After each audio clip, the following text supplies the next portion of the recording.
welcome to episode 48 of Missed Mando, Ontario's source for the latest in the disc golf world.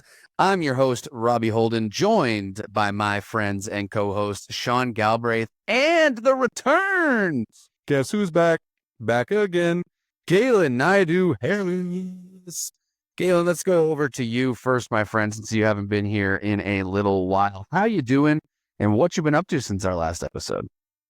For you, heavy. Oh, yeah, brother. Yeah, I don't even know when my last episode is. Probably a lot of stuff since then. We're going to pretend, because we're recording this after, that I didn't just totally get the time wrong for our interview with Sofia Donnecke and show up an hour late. We're just going to pretend like I was always meant to not be there for the interview, and this was the only portion I was going to be there for, and I didn't mess anything up. I'm good, man. The most important thing in my life is the baby girl, and she was at an event as we're recording this last weekend, like the players' social for Provincials. She had a rock solid power grip on an Innova distance driver. So that is the biggest disc golf update in my life. Is I handed her just like one of the players' pack drivers. Maybe it was disc wrap then. Anyway, handed her a driver, and she had the best power grip, like better than I've seen from some actual disc golfers, and was like waving it around. I was like, you're like 18 pounds. This is like 170 grams. How is this working? Like, this is be like me waving around like Captain America's shield, holding it by the rim. This is nuts. My actual disc golf life, played Provincials. I think that's the only thing that I can say for sure happened since the last time I was on. Maybe Wild Country did. I don't know. I don't think so. And it was a blast. I blur for you, eh? Oh, dude, it's like drinking out of a fire hose. Yeah, less time for disc golf, but a greater appreciation for it when I get to play.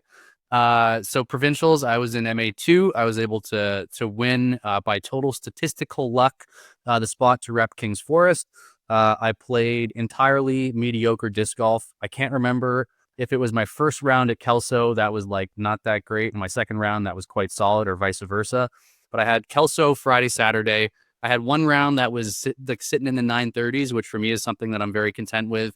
One round that was in the 870s or 880s, I think, maybe even a shade higher, but like one a little bit worse than I would like to do, one a little bit better than I should expect to do. So I was pretty happy. And then I just got my shit rocked on Sunday at Eastview. My rating was actually fine. Like, it was like a little bit below what my actual rating is, which is 897 now. I think it was somewhere in the 870s, which, again, not happy, but I can come to terms with that. But yeah, it was just a slog. It was like one of those days where you can't not hit every single tree and every single fairway, and quickly ratchet it up to +5 or +6. Kind of stopped the bleeding, pulled it back a little bit, gave a little back at the very end. So that the disc golf was decidedly mediocre. I think actually my rating on the weekend was one off of my actual like rating. So I don't know if that'll hold as you know, they make their adjustments, but I am at an 897 now. I think I shot 898 golf on the weekend, so I can't be upset about that. But I do feel like I didn't play necessarily up to my strengths. I'm just gonna pretend like Robbie's not gone. Almost done here anyway. But I had great cards. I had really great dudes I was playing with. Mitch Muse, Paul Fenney, Alex Crouch, and the list goes on. I had a great card on Friday, Saturday, Sunday.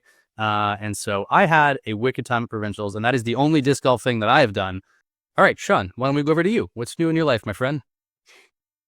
I also played Provincials, and so I was playing MA50, of course, and played 2 rounds at Kelso and 1 round at Eastview, and had fantastic first round. Came in at, I think, -3 at Kelso after the first round, something like that. Really good, way above my rating, like 905, tied for 5th. Round 2, Kelso, slightly, little bit not quite as good.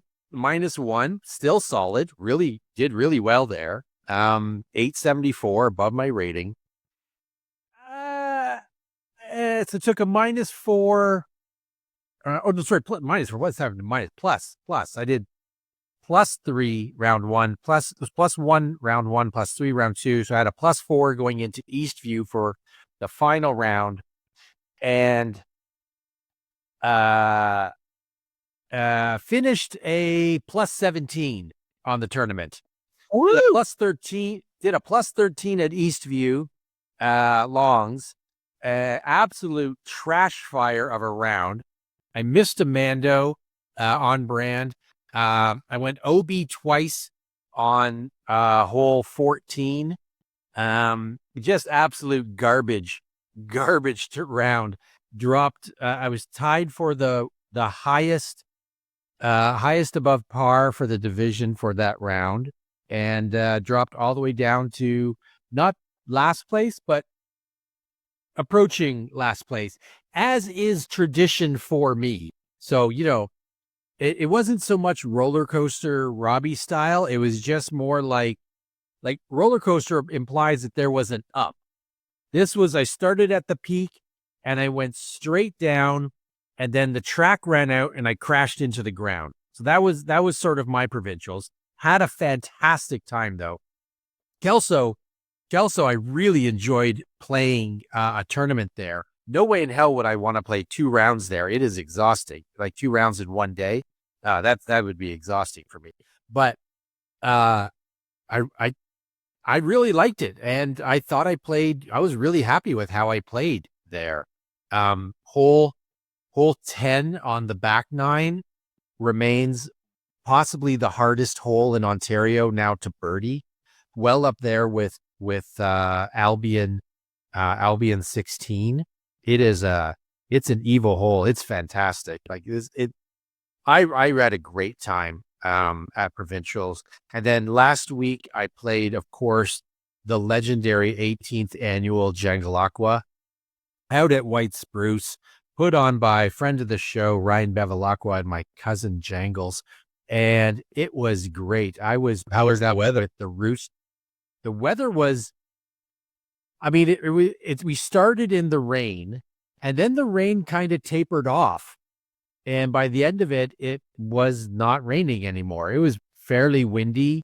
It was not quite chaos golf, but it was, I've played in worse, that's for sure. I've played in better, like nothing compared to last year's Jangalacqua, which was like spectacular. But it was a great time. I was playing with the Rooster, Dave Rue from Toronto, and Happy belated birthday to the Rooster, by the way. That was only like 4 days ago, I think, or something like that. It was his birthday, if I recall, or something like that. Like, it was fantastic. He had this like fully light up suit. It was blinding for everybody involved. It was great. And we came in like 4th with a -9. We did fantastic. Really, our shots really complemented each other. I had an amazing, one amazing putt on 11 to save birdie, that I could not recreate again to save my life. I kind of almost had an ace on 8, the modified 8 that they use for that tournament. 8 is played from up on the hill to the left.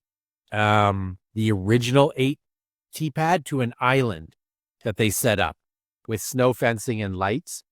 And I got a tree right above the basket and dropped maybe 2 feet from the basket, and yet did not get CTP on the hole because somebody else got it. But I got CTP on another hole. It was very fun. And anyway, it was fantastic tournament as always. The one of the must-play tournaments of the year. Only 48 players this year, down from like 120 last year or some ridiculous number. Such a great time. Great event. And that's it for me. Robbie, how about you? What have you been up to?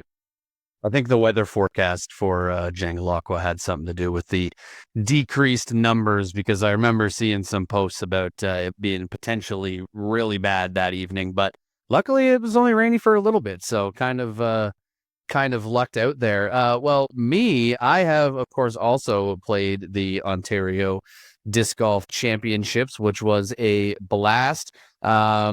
For myself, as I was in a different group than you guys, I played Vic Park Valley and then Eastview, and then back at Vic Park for the final round. Round 1, pretty mediocre. I think I shot a +2, which was 6 shots off the lead. But then in round two. Did I just say round two? Round one started with the +2. Oh, that's where the 2 came from in my brain. Round two, I shot a -2 to get back to even par, which was actually 1 off of the hot round. The hot round in MA1 was -3. But that put me in a spot where I was at the top of the chase card for the final round, only 3 shots back. I played pretty solid at Vic Park. I didn't get as many birdies as I would have liked, but I was bogey free, and I believe it was bogey free, 3 under par with 2 holes to play. And then I went bogey, double bogey to finish off the round, to drop back to even par and finish at even par for the event, a +2, a -2, and an even. And that was good enough for T7, which still overall pretty happy with how I played. All 3 of my rounds were above my rating, which was great. It was the tournament that I was most looking forward to this year, being Provincials on some of my home courses. In Guelph, I don't live in Guelph, but I love the Guelph club. That's my home club. So it was a little disappointing there, but all in all, it was such a good event, and I love the courses out there. So had a blast. And then last weekend, this past weekend, from when we were recording right now, I had 2. I finished off one of the things that the Guelph Club does every year is the Guelph City Championships. It is 4 rounds, 3 of which are flex rounds. You have a whole week to complete your flex round with some players that are also doing in the event. And then a final round, which is tee times based on your current standing. I went into the final round 2 shots back in MPO. What? This guy? MPO? Huh? What? I was 2 shots back of Corey Hunter. We were the only 2 players to be bogey free in the first 3 rounds. It didn't last in the final round. We both ended up taking bogeys. But I did end up coming home with the second place. I couldn't catch Corey, but I got second place in MPO.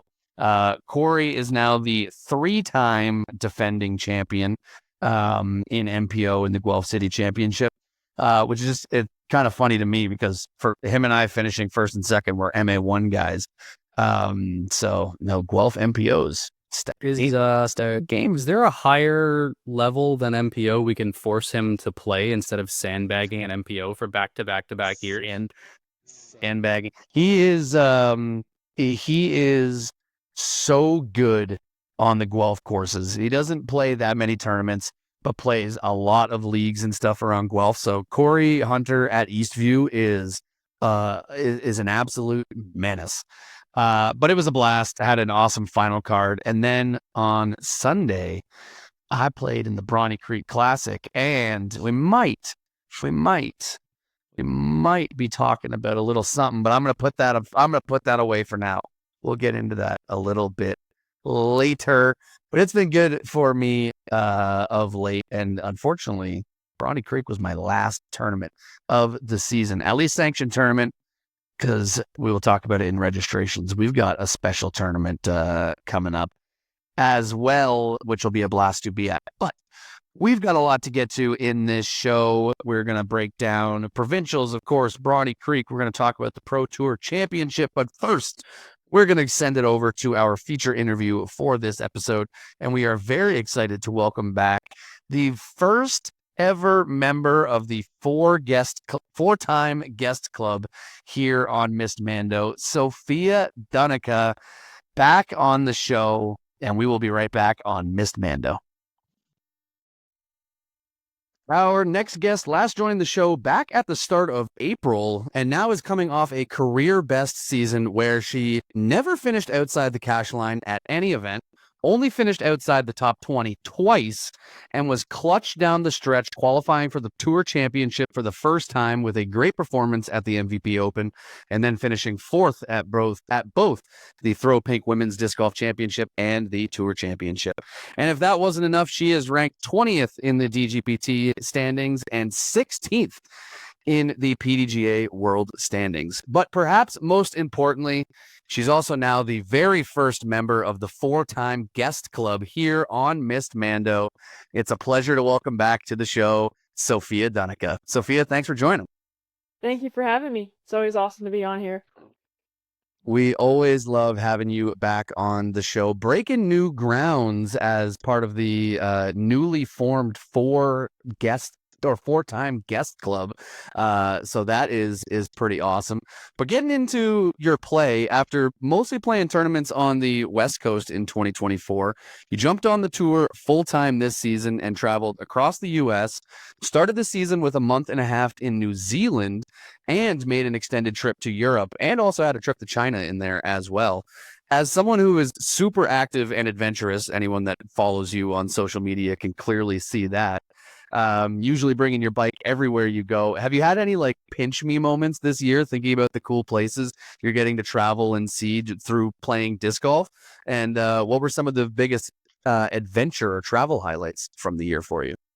Yeah, I mean, I have pinch me moments on a regular basis. I think I've been pretty spoiled this year to have some pretty nicely spread out, incredible places. I've visited a three brand new countries, and then I've never been to Asia, so that China trip was like a whirlwind, but that was like one of the pinch me's. I mean, New Zealand was incredible. Just the whole, I think 5 or 6 weeks there was just so beautiful. Norway was like the fjords in Norway, like hiking at 11 p.m. at night, like starting a hike in the fjords, because like I'm jet lagged anyway, so I'm not gonna sleep, so I might as well just go for like a sunset hike, and the sun is setting from like 11 p.m. It's like sunset colors until like 1 a.m. It's just like, it's surreal. And yeah, so they're all spread out. There's so many. I think I just posted like a reel of like all these incredible videos, and I can't believe that's all just from this year. At the start of the 2024 season, could you have imagined that a year and a half later, you would have this like breadth and scale of accomplishments and role in the sport? Was this the plan? No, of course not. It was not the plan. It was sort of like I knew I could play well, and I knew like it was worth giving it a chance, and I had the opportunity there with like sponsorship to just, try it out. But I tried not to like set any hard expectations on myself. Like I have the athletic background to train and do well in a sport, but like disc golf is a one of a kind sport where you kind of have to execute, but get a little lucky and be feeling good at the right time. I guess a lot of sports can be like that, but it's not as easy as it seems. And so it's pretty cool to just be able to have all these opportunities come my way and have the flexibility in my life to be able to just say yes and just opt to, go on these big trips and experience and meet new people. So it's been incredible. I did not plan it. You can't plan something like this, I don't think. This whole year, like, I had an idea, like, I knew I wanted to go to Europe. I knew I'd have to figure out China, but, like, I probably would, like, book my flights, like, a month out from, like, when it was actually going to be happening kind of thing. So it was a little bit on the fly. I think for next year, I want to plan it out a bit more. Like, that's what the next couple of weeks are going to be like. But yeah, you can't plan for this, but you can let it happen and kind of let these amazing opportunities and places that you get to go. Just, I guess my motto's been to just try and say yes to stuff and experience it. You mentioned earlier that you're pretty good at disc golf, and I'd say that is accurate. You didn't miss cash at any Pro Tour event this season, and you more than tripled your career earnings in total. We'll get more into your strong finish to the season in a bit, but as a whole, how do you feel the 2025 season went for you from start to finish? Like, did you know that you have the 7th longest cash streak in FPO currently with 13 consecutive events? No, I had no idea. Yeah. I mean, that's crazy. Missy Gannon's at like 83, but like, yeah, you're ahead of some pretty notable players at 13. Yeah. I think so.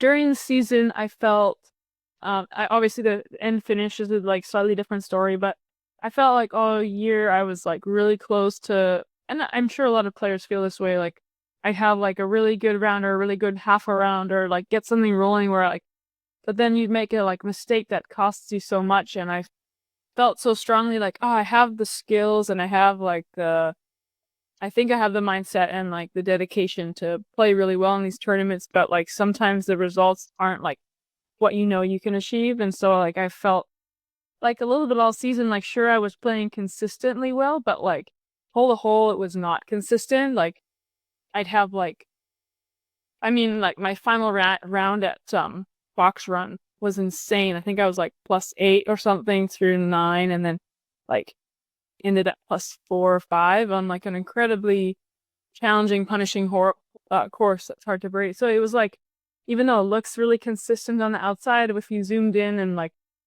came with me on the holes, it was like sometimes there was some pretty costly mistakes in there where like I felt a little bit frustrated, like I couldn't quite execute or like have the tournaments that I wanted, like the standout tournaments, the way I did. Like my first year, I felt like I had a couple of really strong performances and then a couple of really poor ones. So definitely like overall more consistent tournament wise. But I think I started to figure out like round wise, like hole to hole. I got a bit more steady towards the end of this year. So like I was content with it, but I wasn't like thrilled this year, I guess you could say. From my results too, you can see like I get a lot of top 20s, like 15th. Like I feel like I just kept being in the teens, and it's not like you're not unhappy with it, but you're not like, so it was like, it was an interesting year of like trying to figure out how to get to that next level. Well, speaking of that next level, it was the final stretch of the season where you really elevated your play, finishing 7th at MVP to qualify for the Tour Championship, and then taking 4th in a stacked field at Throw Pink. And despite the stroke disadvantage, starting at even par compared to other players that had the stroke advantage to start, fought all the way back to finishing 4th at the Tour Championship. What do you think helped elevate your game down the stretch? Was there something that just like seemed to click for you in your game, or was it something off the course? Like, what do you think went into that for you? I definitely made a couple of like small putting adjustments. Like I went home after Europe, and just decided to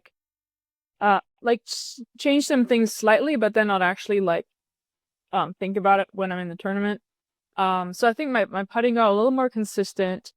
And I also just tried to break down my game in a way that's like less like variety in angles that I try and execute during the tournament, and really try and be like, okay, there's a perfect shot for a hole, but there's also like the shot that I can do like 90 out of 100 times or 9 out of 10 times. So I tried to like break down the course like with respect to my game instead of like, watching what other people are doing. Like I got to know my game so well that like I would study the courses. I would have to maybe play the course maybe twice before the tournament to like have a sense of like, okay, this is like, these are my high percentage shots. So I think studying the courses like the week of, I really got a system down for that, which I find really fun. Like about touring is like you're just studying a new course every week. And then when you come back to a familiar one like Throw Pink, it was like, whoa, I haven't been here in 2 years. Like it's cool. Like I know the holes, but like my game is so different. So that was kind of an interesting experience. But I definitely felt like, studying the course and then obviously having a bit cleaner upshots and putting from like a long year of like competing and just cleaning those parts up is always really crucial for scoring well on those courses. So I felt like my driving is usually pretty solid, but it's like the putting and upshots where you can really make a difference. So, studying the courses and then a bit of polishing up the short stuff. I'm sure that you'd been familiar with a lot of the courses on tour from like watching them on coverage and from the research that you had done before you arrived to play them. It was probably your first time playing maybe most of the courses or certainly a lot of the courses on tour. Yeah. Which courses surprised you the most when you stepped on them to play versus sort of your idea of the courses before you arrived?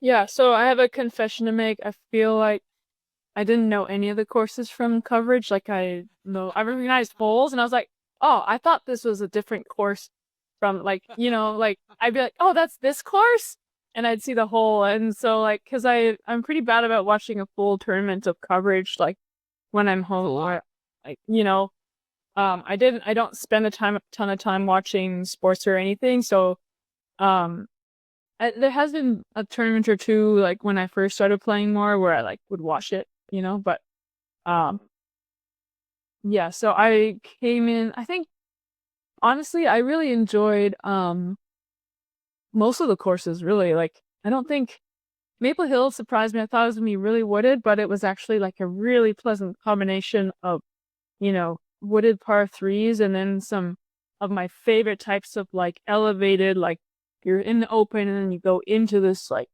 into the woods Diving into for, like, to finish. Yes. I love like coming in or out of the woods. That's like my favorite style of course where it's like open wooded, where you can just throw really hard and not worry about the first couple 100 feet in front of you. And then like later on is where you need to like come in at the right spot, the right angle with the right speed and stuff. So it was really like, I really enjoyed Maple Hill, and I felt like having 4 rounds on that course, like really like you can really style in your game every day a bit more, which is kind of what I did. I, of course, am biased in favor of Maple Hill. So Yeah. I love that you loved Maple Hill. I loved coming to your hole. Was it hole 13 or 14. 14? Yeah. 14. Yeah. That was like, it was so great to see you. And you even wore the Thomas Sophia shirt one of the days. Of course. I'd represent. Mm-hmm. Yeah. That was much more civilized than hole 8. For now. For now. We're working on it. It was still like really awesome. I'm very glad. When you could say I knew as soon as Maple Hill was brought up there, Sean was just going to be giddy to talk about his favorite course and his favorite event. And that might play into this question a bit, but we've talked about it already. You played possibly the most globe-spanning tournament year out of anyone on tour, from New Zealand, across the US, Europe, and China. What are some of the events that jump out to you as highlights? So we talked a little bit about like the off the course when we started. But what about the actual tournaments themselves? Whether it's how you played, the atmosphere, obviously probably World's atmosphere was probably insane. But yeah, what events jump out as highlights to you? Yeah, I mean, I just gotta say, like, I didn't come to a single event where I was like, oh, who's putting this on? Like, they were all just incredible. Like, the volunteers, the spectators, the other players. Like, it was, like, I don't think, like, I loved every event that I went to. And so, like, I really appreciate the work that went into all of them. Worlds definitely comes to mind first for the atmosphere. I mean, that was just surreal. Like, I remember, like, I was watching from, like, the scaffolding.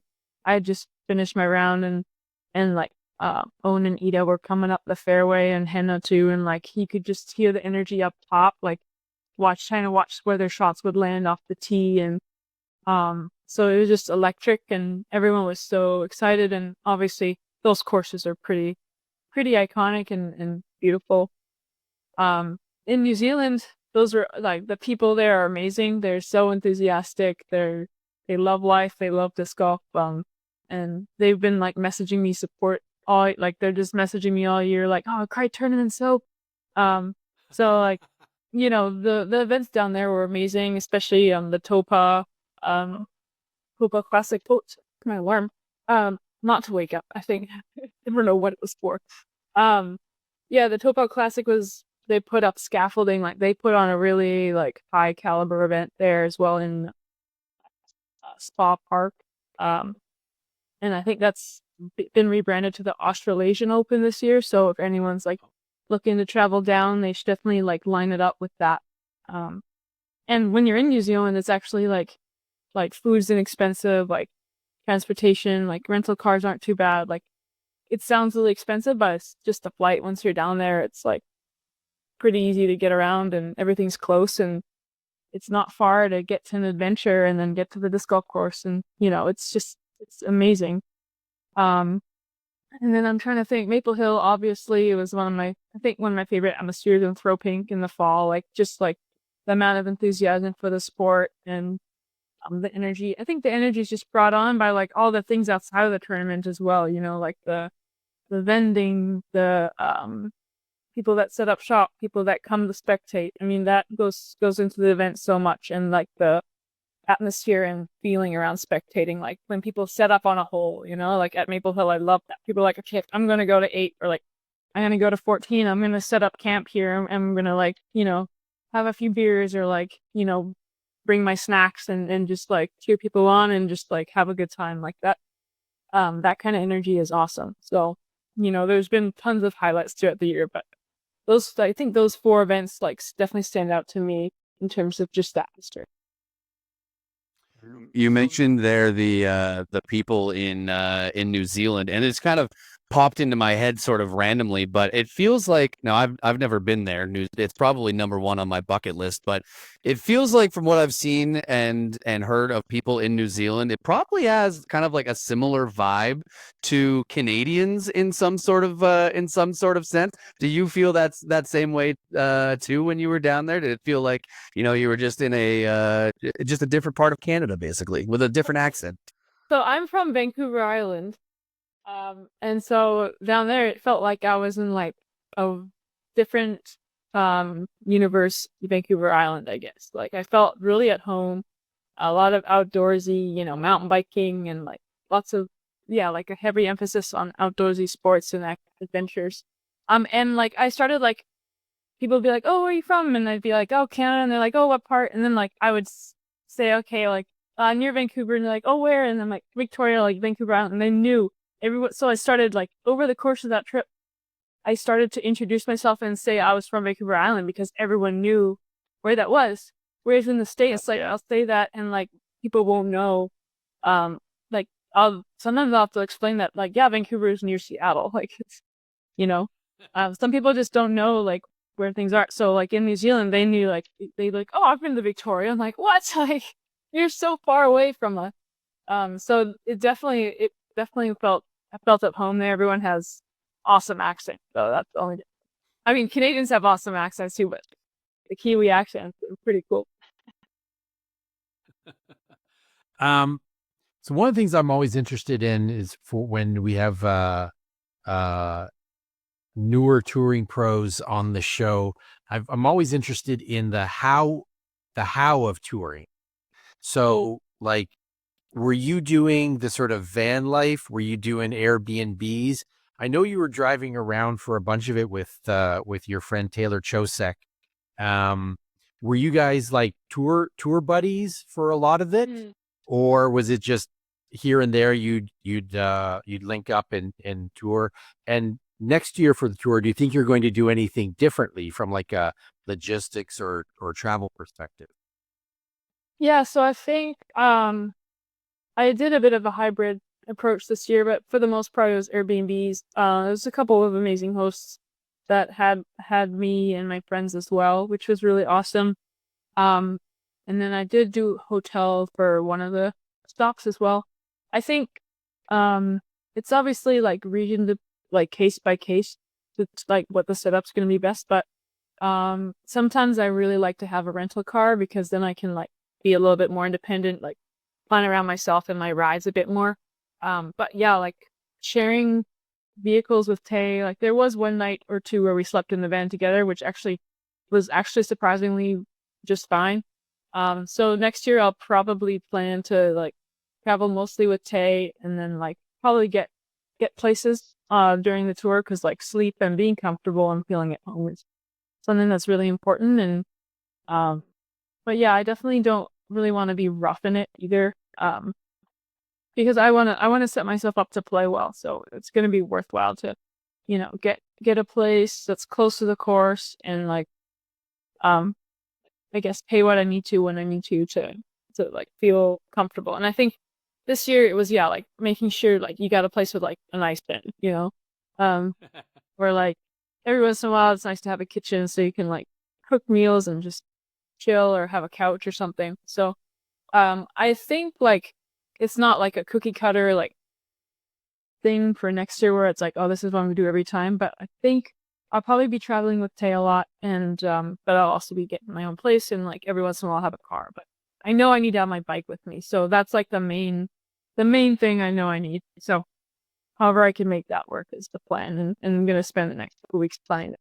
But no sleeping in cars though. I don't think.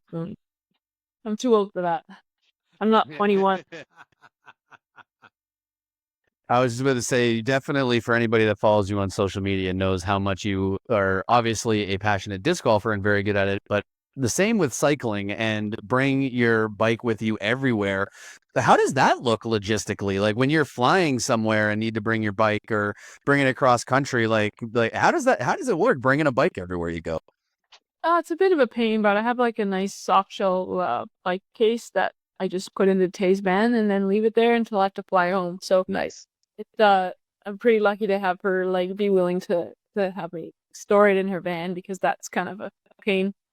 But other than that, it's like, I it was like you have to kind of let go of a little bit of the control because like sometimes it is really awkward to have it. And so if you try and plan out every single like transition and week and stuff, it's just overwhelming because like, or like if I book a rental car, I'm just gonna like hope it fits the bike, like you'll get a mid-size, but like the cheapest one. So it might be like a pretty small one.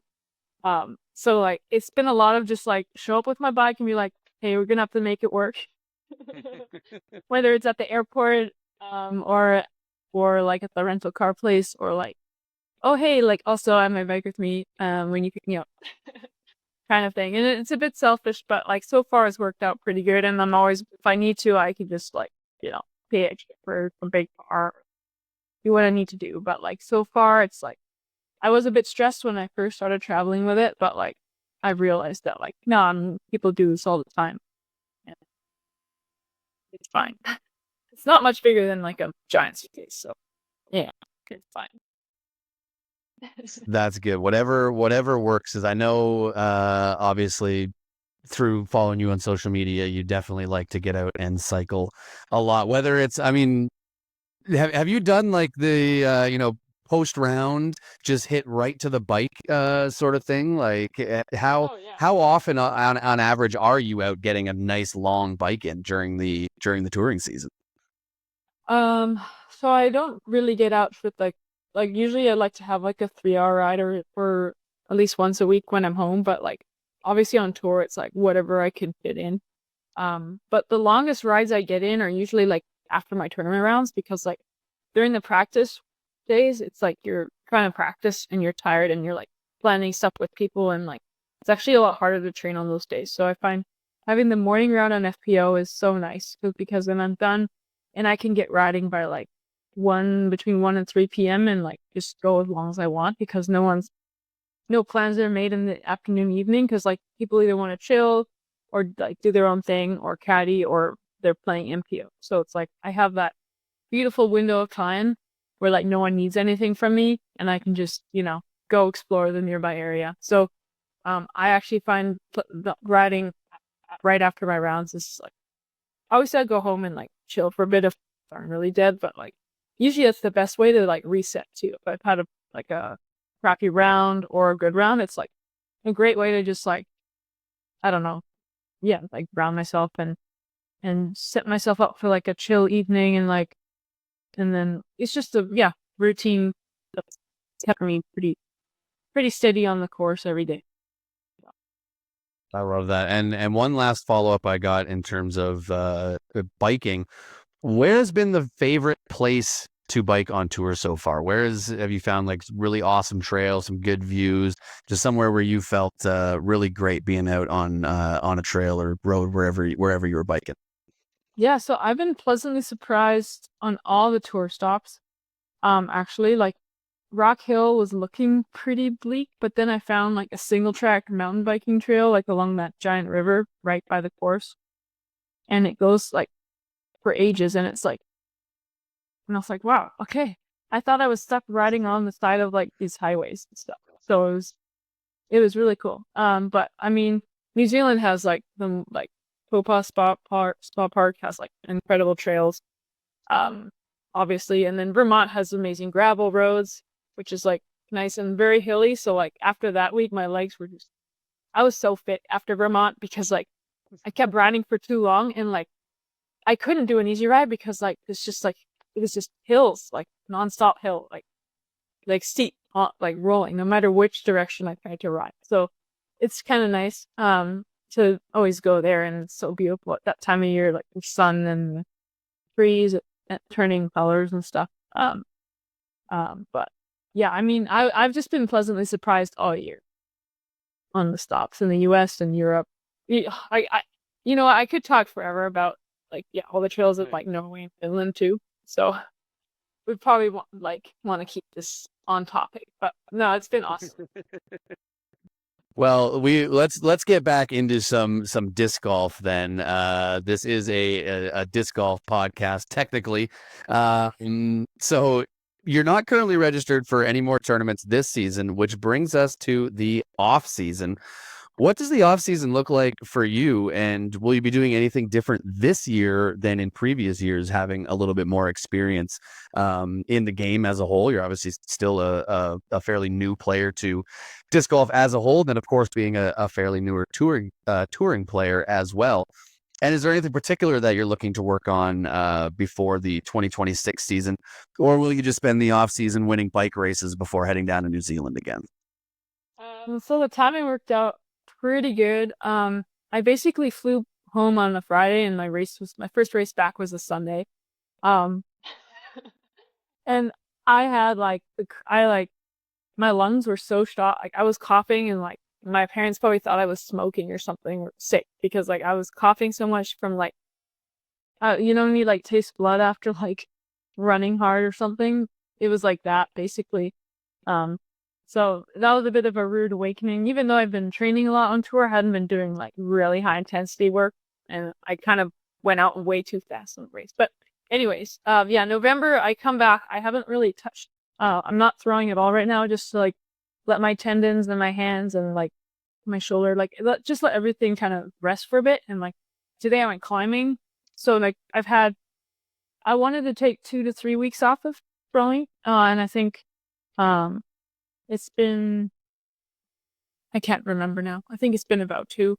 But like, so now I'm going to incorporate a little bit more strength work into my grip and stuff like that, and just do some different kinds of exercises for that. And like, I think next week I'm going to slowly start throwing like slow speed discs and just like flat angles and putting.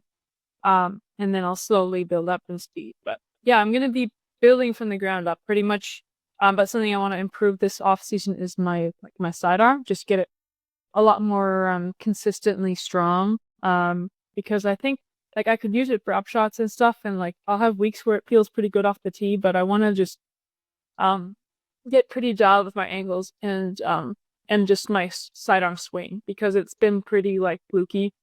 And it's getting better, but it's definitely not the level that it needs to be for my goals in the game. So I'll definitely be working on that. On my backhand, I think I'm just kind of going to do a bigger version of what I did in August after Europe, of like just practicing my angles and simplifying my game a bit more in that sense. Because like it's cool to be able to throw like an extreme hyzer flip and then an anhyzer and all this, but like at the end of the day, I think for me the most important thing is to like be able to throw flat every time I want to throw flat and not like pull it left or right.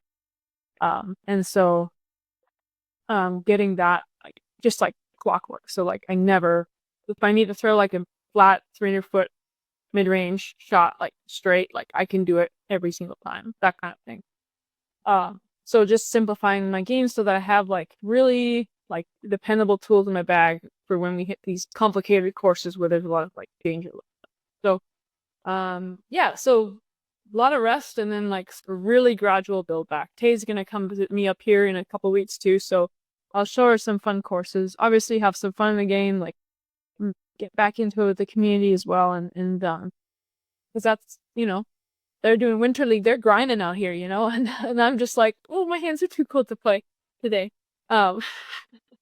So I'll definitely probably get back involved with them as well and grind it out in the cold winter months too. But The tour has made you soft.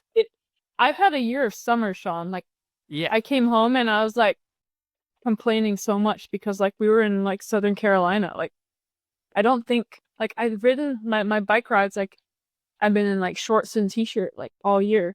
And now I come home and like my feet are numb when I get back. Right. Like it's terrible. Like my body doesn't know how to handle the cold. So that's so been sad. her. Feel really bad for you. That sounds No one here feels bad for me. Yes, I'm sure. Sure we do. Sure, we'll go with that. So I'm a really big fan of the Sofia Eagle L. Oh yeah. I'm always recommending it to people. It's a staple in my bag. It's so good. Strong recommend. Everybody go out and buy one if you can still find one. How has that disc been going for you? Do you have a sense of sales numbers or anything like that? And are you on like has Innova locked you into like a multi-year deal, or do they have to back up the dump truck of money to keep you on the team for 2026? And then also, not to add more, like what I also like doing in the bags, little mini. Mhm. What disc turned out to be really important for your game in 2025? Maybe one that you weren't expecting. There's like that you fell in love with, a new one. I mean, the Eagle L is the only new disc in my bag. Everything else, plain. I've been like trying to keep it as simple as possible. Like, new molds will come out, new plastics, and I'll be like, oh, cool, I'll throw it. But I've been pretty like slow to change my bag too much. So That's Eagle L, pro move. yeah, I think I'm trying to catch on, learn some things here and there from the old timers, I guess. So do you have a sense of how the Eagle L is doing? And are you signed yet for 2026 with Innova? So yeah, there's some details I can't really disclose yet. Exclusive drop. I've got no problem with that. Well, I think that we have to. Yeah, I think there's definitely nothing crazy happening on my end, but the Eagle Team number. upgrade? Another team upgrade, baby. I can't. Who knows? Take that as 100% yes, right, Robbie? Oh yeah, 100%. Yeah, guaranteed. Yeah. Yeah, I'm on the Galaxy team. Is that a I don't. even know. Use now. I'm just BSing now. But the Eagle L, I think so. I don't have numbers for that, and I can't really disclose too much. But Of course. like from what I've talked to, like our guy on the ground, Anthony, who's at all the events, like he keeps running out. Like every stop, he'll be out of the Eagle L, And then Innova East ran out, so they were only at Innova West, which is like a really cool sign that like it's been a really solid year for that, and I know it's one of the best performing Tour Series discs this year. So it's incredible because I know it was like people love that. People love the Eagle L, but like it wasn't that popular. Like there's a reason they stopped making them.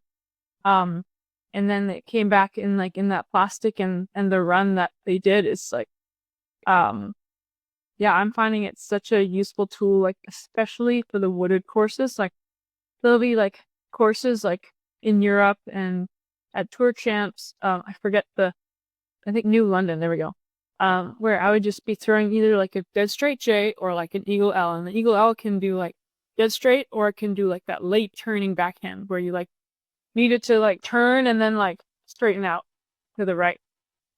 So it's just like the only disc I ever want to throw for that. And I know there's like other kinds of like flippier, straighter fairways that like other people have loved for years, but like I took the Eagle L in and like I wouldn't even like dream of like changing my choice in that slot now. So it's the staple in my bag, and I've heard it's a staple in other people's bag, and it's cool because like I'm throwing it a lot and other people throw it a lot too. And like sometimes the Tour Series, like either the pro doesn't throw it or it's not a very like throwable disc for like everyone. But I feel like that disc, it's like it can be a stable disc for some people, and it can be like a multi-tool for others, So it's cool. Have And you the new decided logo. on your Have you decided on your 2026 Tour Series disc? I might have. Cool. Yeah. Is it going to be Is it going to be an Eagle L again? It might, but who Who knows? knows? It's Could be anything, top really. secret. It could be anything. Is it going to be Calvin Heinberg Groove? Maybe. How did you know? Sean's got the insider info. Yeah. Dang it. So, Sophia, you also recently launched a new logo and merch line. The logo looks absolutely awesome, by the way. One of my favorite, if not my favorite player logo. There are some good ones out there, but that one really pops. So how did you enjoy the process of working with a designer to create it? And how were pre-sales? When do things ship? Sean has added these in because he is very patiently waiting to get his hands on some Sofia Donnecke merch. Yeah, so we're like, it's all like getting manufactured basically now, and like we need to get a sense of numbers before like placing the initial order. So now we have that. Got a few wholesale partners in there as well, which is awesome. And getting sort of so originally the idea was like we do this one big lump order and then like close orders for the new season, but there might be a chance that like we continue to take orders while I'm touring because we'll have that set up in Canada and in the US. So that's sort of like all stuff we're working out like as we speak right now. But I'm hoping to get everything sort of on its way to folks within like this month while I'm home basically. And hopefully before the Christmas madness. But and then my logo, yeah, I love it too. Henry Pearson, Tour Down Under director, was the designer for that. And it was awesome. I basically just like mentioned it and yeah, he came up with it. Basically, I didn't have to do any work. I can't take any credit for it really, but I do love that it's an S, and it's just the S, and it's got some elements of Canada, and it's pretty recognizable. So, yeah, no, the process was really smooth. I would highly recommend him. He put a lot of work and thought into it, and like it wasn't just like an overnight thing. It happened over the course of several weeks. And like I didn't really see it until it was like done, and then I was like, oh, nice, that's awesome. So yeah, it wasn't like a bunch of back and forth. It was just like we had a talk at the beginning, and then like he went and like did his process, and then presented that. So, and it worked out. I mean, like everyone I've talked to thinks it's awesome. So yeah. Yeah, as soon as I saw it, go ahead, John. I was going to say, we'll add in the show notes what's his name? Sorry, Henry Pearson. Henry. He has on his website, like, I think it's on his website, like a breakdown of how the logo evolved and what its sort of inspiration was and the different versions. It's really, if you're interested into design, it's really interesting sort of breakdown on how a logo is designed. Yeah, I think he does like freelance design, so like design work. So like I'd highly recommend going through him if like someone's looking to get like a simple logo design. Because yeah, he did a really good job. I'm just gonna tell Pizzle it's S for Sean. Oh yeah, you can buy it from. We can license it to you. We can let you use it for like $20,000 a year or something. You want? It's S for Sophia. To say it's S for everyone that got an S name from Canada. I'll share it. Yeah, But everyone has to. I don't know. Sean's gonna start actually using it. You're gonna have to send him a cease and desist. Yeah, you're gonna get an MBI, and then you write Sean. Yeah, it's in marker EAN next to your logo, so it spells out his name. I was gonna say I can we'll do a special edition merch drop where it's like the S and then Sean. I like a t-shirt. So, and see how big Canadian, we'll do it on the Canadian only site. And we'll see how many Canadian, want for the Sophia Sean shirt. We can do a small batch. We'll do like 10. Auction them off. Sean will buy them all, hoard them. Make sure it's also like some messy handwriting, like the Nate Sexton April Fool's Day Firebirds with like the hand drawn art on it, something like that. Just yeah, exactly. That's super. That'll fit Sean perfectly. And I totally forget what I was going to add about the logo. So Sean, I'll just throw it back to you. The upshot, when they were discussing it, when they talked about it, they said it was probably their favorite logo of a disc golfer. They loved it. The other thing, speaking of the upshot segue, both of the hosts last week on the show said that you were their lock for their votes for most improved player, and that they wish that you were eligible this year for rookie of the year because you would have gotten their vote again. When you first got on a lot of people's radar, it was probably like LVC 2024. When you finished second, you were rated 935, and at this last update, you hit 957. And you played 72 rated rounds in 20 or in this last update. I think the update before was the update when you were at LVC was like 49 rated rounds. Like, so you've significantly increased the number of rounds that you're playing, and you're jacking up your ratings. Like, that's a really big jump in a short amount of time. Like, first, like, how does it feel, like, just hearing that you're being recognized for these accomplishments, and that you've really established in a short amount of time a real solid place in the sport? Yeah, I definitely. I mean, like, yeah, sometimes I'll be like, wow, it's like pretty cool that I'm like, more known now, and like I'm doing like the work that I'm putting in is really paying off in like a short amount of time. And like in terms of like the numbers and the rating stuff, like I don't pay too much attention to that. I think it was really fun to pay attention to ratings when like it was going up so much. I think my goal was like I wanted to be like 960 rated or something like that, and so like I had all these giant goals, and then I realized, it's hard to control that stuff. And then again, for the Rookie of the Year award, like that's pretty cool. I think last year I think I was also on the ballot for it because I joined like the tour halfway through. I played Portland. I played a couple of events just to try it out, and they went really well.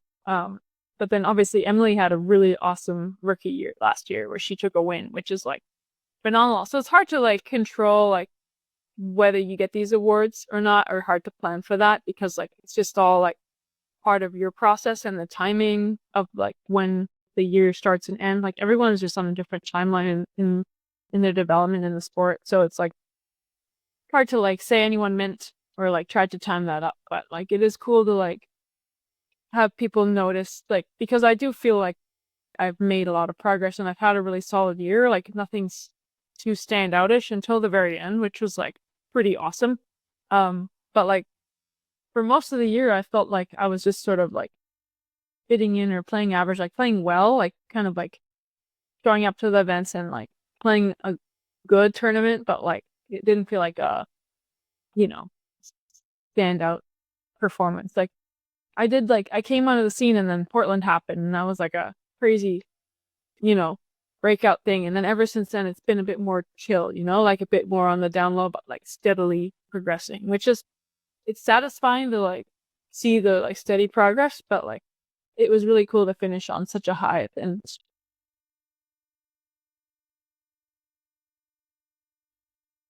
Would help if I turned on my mic if I tried to start talking. Speaking about getting some more recognition, and actually just a little follow-up note, Sean had mentioned on the most recent update. Oh Jesus, what the heck? playing our own theme song on my phone there. That was weird. On the most recent update, you got the 957 rated, which I believe also ties you for the highest rated Canadian woman ever, with Rebecca Dawn, who I believe got to 957 in one update ago. I can't remember. But two kind of questions that I have here. One, I guess I'll segue into Rebecca. Obviously, you're not on the ballot this year for Rookie of the Year. Most improved player definitely should get a Sofia vote if you ask me. But someone that is up for Rookie of the Year this year is fellow Canadian Rebecca Dawn. In her first year and getting to, obviously, we saw you guys film some videos together at Nationals, seeing her at tour through the year. What's kind of your evaluation on where you see where Rebecca is now, how she's grown into the player she is, and what her future could hold? Because as she is, you are on the complete opposite side of the country as us. Rebecca is more local, so we've know her pretty well, and I'd say the potential is through the roof. Where do you evaluate that from another Canadian? Yeah, so I mean, she's first of all like she's so young, like, but she's so mature at the same time. So I feel like the way she approaches competing and the way she you know, comes back, or like the way she like processes, a worse performance, at least like from what it seems, is really mature and in a really constructive way where she can kind of keep building and like kind of learn from things instead of like let worse rounds get her down. Her putting is incredible. And her throwing is wonderful as well. And like when I play with her, it's pretty cool to see. And I know she has like an awesome setup at home where she can, they have like a course on their property and the whole family plays. So it's just cool to like, to see someone, like another Canadian. Obviously there's Chantel as well, but like, Rebecca is going to be some hot stuff, and I don't think she's going to be going anywhere. I think she's going to keep improving and with her mindset, which I think is one of the most important things, like just like steady progress. Obviously she's burst onto the scene. She's had an incredible rookie year, and I think she really deserves that award for Rookie of the Year with her top fives that she's been getting at some pretty prestigious events. So yeah, I think this is just the beginning for Rebecca, and it's really exciting for, Canadians to have like so many people to root for and so many people, at that top level. So like Canada, you see all the flags on the PDGA site, like, and like sometimes it's just a wash of USA, but then there's like the Finns in there, and now like we're putting little sprinkles of Canada in there too. So that's like the most satisfying thing for me is like, okay, like how diverse is like the top 10 of this tournament. And so like I feel like on the FPO side especially, it's like really awesome like how many countries are represented, and it's super satisfying to put Canada up there too. And so like I'm always stoked, and like the more of us the better, so I'm excited to have like Rebecca and Chantel. It's like people, we're always kind of like one of us will always have a good tournament, so we got Canada covered between three, and hopefully more soon. Absolutely. And we, of course, love to root for and cover all of our Canadian pros here on the show. Sean likes to do his Canadian Air Force graphics that he puts out, and they're always so good. And just one following back up on Nationals, I'm curious just your overall experience at Nationals this year. You obviously won at Nationals last year after having, that bit of a breakout with Las Vegas and then Portland. More people had started to know your name, but people in BC probably already knew your name already. You had played in events for a couple years. Coming out to Ontario this year and getting to see more Canadians from across the country, how was your experience? Like, did you have, people coming up asking for a lot of autographs? Like, what was your experience like with everything at Canadian Nationals this year? Yeah, so I was really excited to come and play in Ontario for the first time, especially considering I'd played like in New Zealand, I'd played in China, I'd played in Europe, I'd played all across the US, but I hadn't played anywhere in Canada outside of BC. So it's like, okay, it's probably about time that I come here and meet people. So it was awesome. There's like a lot of lot of disc golfers, especially in the Toronto area. And there's a lot going on. There's a lot of exciting stuff and a lot of just players I hadn't even heard of that are just fantastic players. And so it was sweet. And like I loved Project 15 was really cool. Hot Goat was really cool tournament course. And then the second course we played in the golf course wasn't like, in my opinion, it wasn't quite like, I would have rather just played 2 rounds at one of the other courses. But it was definitely a fun tournament, and I loved the tournaments, like what was the game that we played with the sliding, the flicking, the Crokinole tournaments every night. Like me and Tay would be pretty bad, but like, every once in a while we'd have a good match, just out of fluke.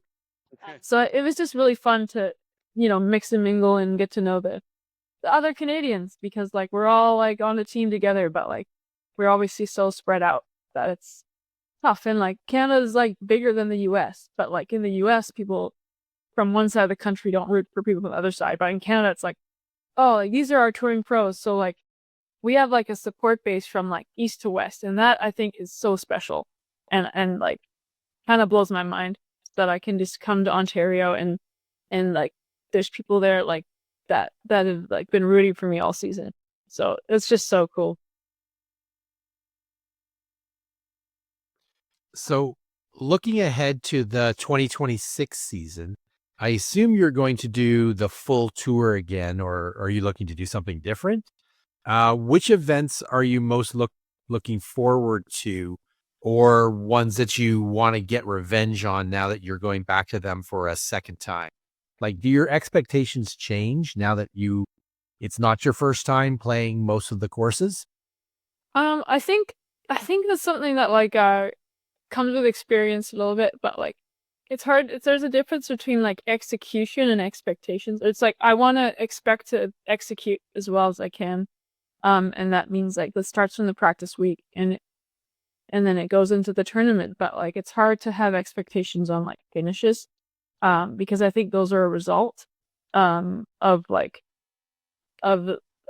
your process that you take. So I'm excited to basically, I guess like it's like, put it simply, is I'm excited to try and execute the practice weeks and like the tournaments that I want to execute well, and then see what happens from that.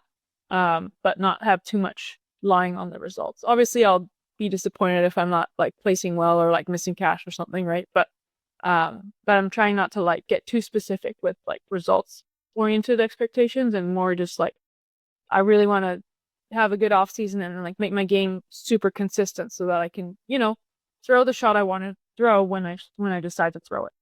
And then in terms of next season, I'm basically looking at playing pretty much, a full tour. I'll be missing a few events here and there just to time it with like rest periods. I find that going for too many tournaments in a row can kind of wear you down a bit, and like your game gets a little wonky after some time. So for me, at least, it's good to like have some built-in breaks where maybe, I don't throw for a week and then I build back to the basics for the next week, and then I travel to the tournament. So like have like some kind of 2 to 3 week buffer period between swings, I guess. But yeah, next season I'm excited for it. I think me and Tay are planning to travel together and do a lot of fun, YouTube rounds and stuff like that. So I think it's going to be an awesome year, and hopefully there'll be some awesome results sprinkled in there too. I'm sure there definitely will. And Sofia, thank you so much for giving us so much of your time once again. Like I've said many times, it's always a pleasure to have you on here. And 2 quick things that I wanted to follow up with. One, I realized why our Missed Mando intro started playing while I was asking a question there, because I was looking it up. I think it would have been our first interview with you. This jogged in my brain when you were talking about LVC and Portland, because it was great for you. Obviously, it was also great for us. Thank you very much, because we interviewed you just after LVC, and then with your performance at Portland, the views on our interview with you were going through the roof. It was our first quote unquote viral video. and still to this day is our second most viewed video on our YouTube page, behind only our interview with Annik and Sten. And I'm sure this one will launch back up there too, because who doesn't love Sofia Donnecke? But before we let you go, Sofia, I want to give the floor to you. If you have any shout outs or anything that you would like to say before we let you go, the floor is all yours.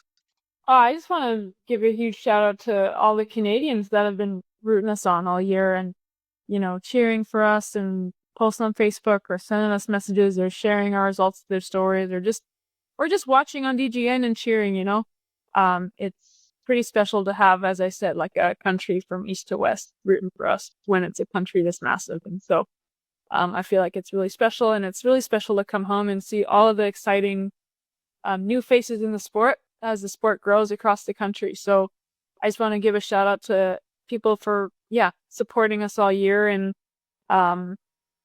Canada's just getting started. It's an exciting time to be in the sport here. So, yeah.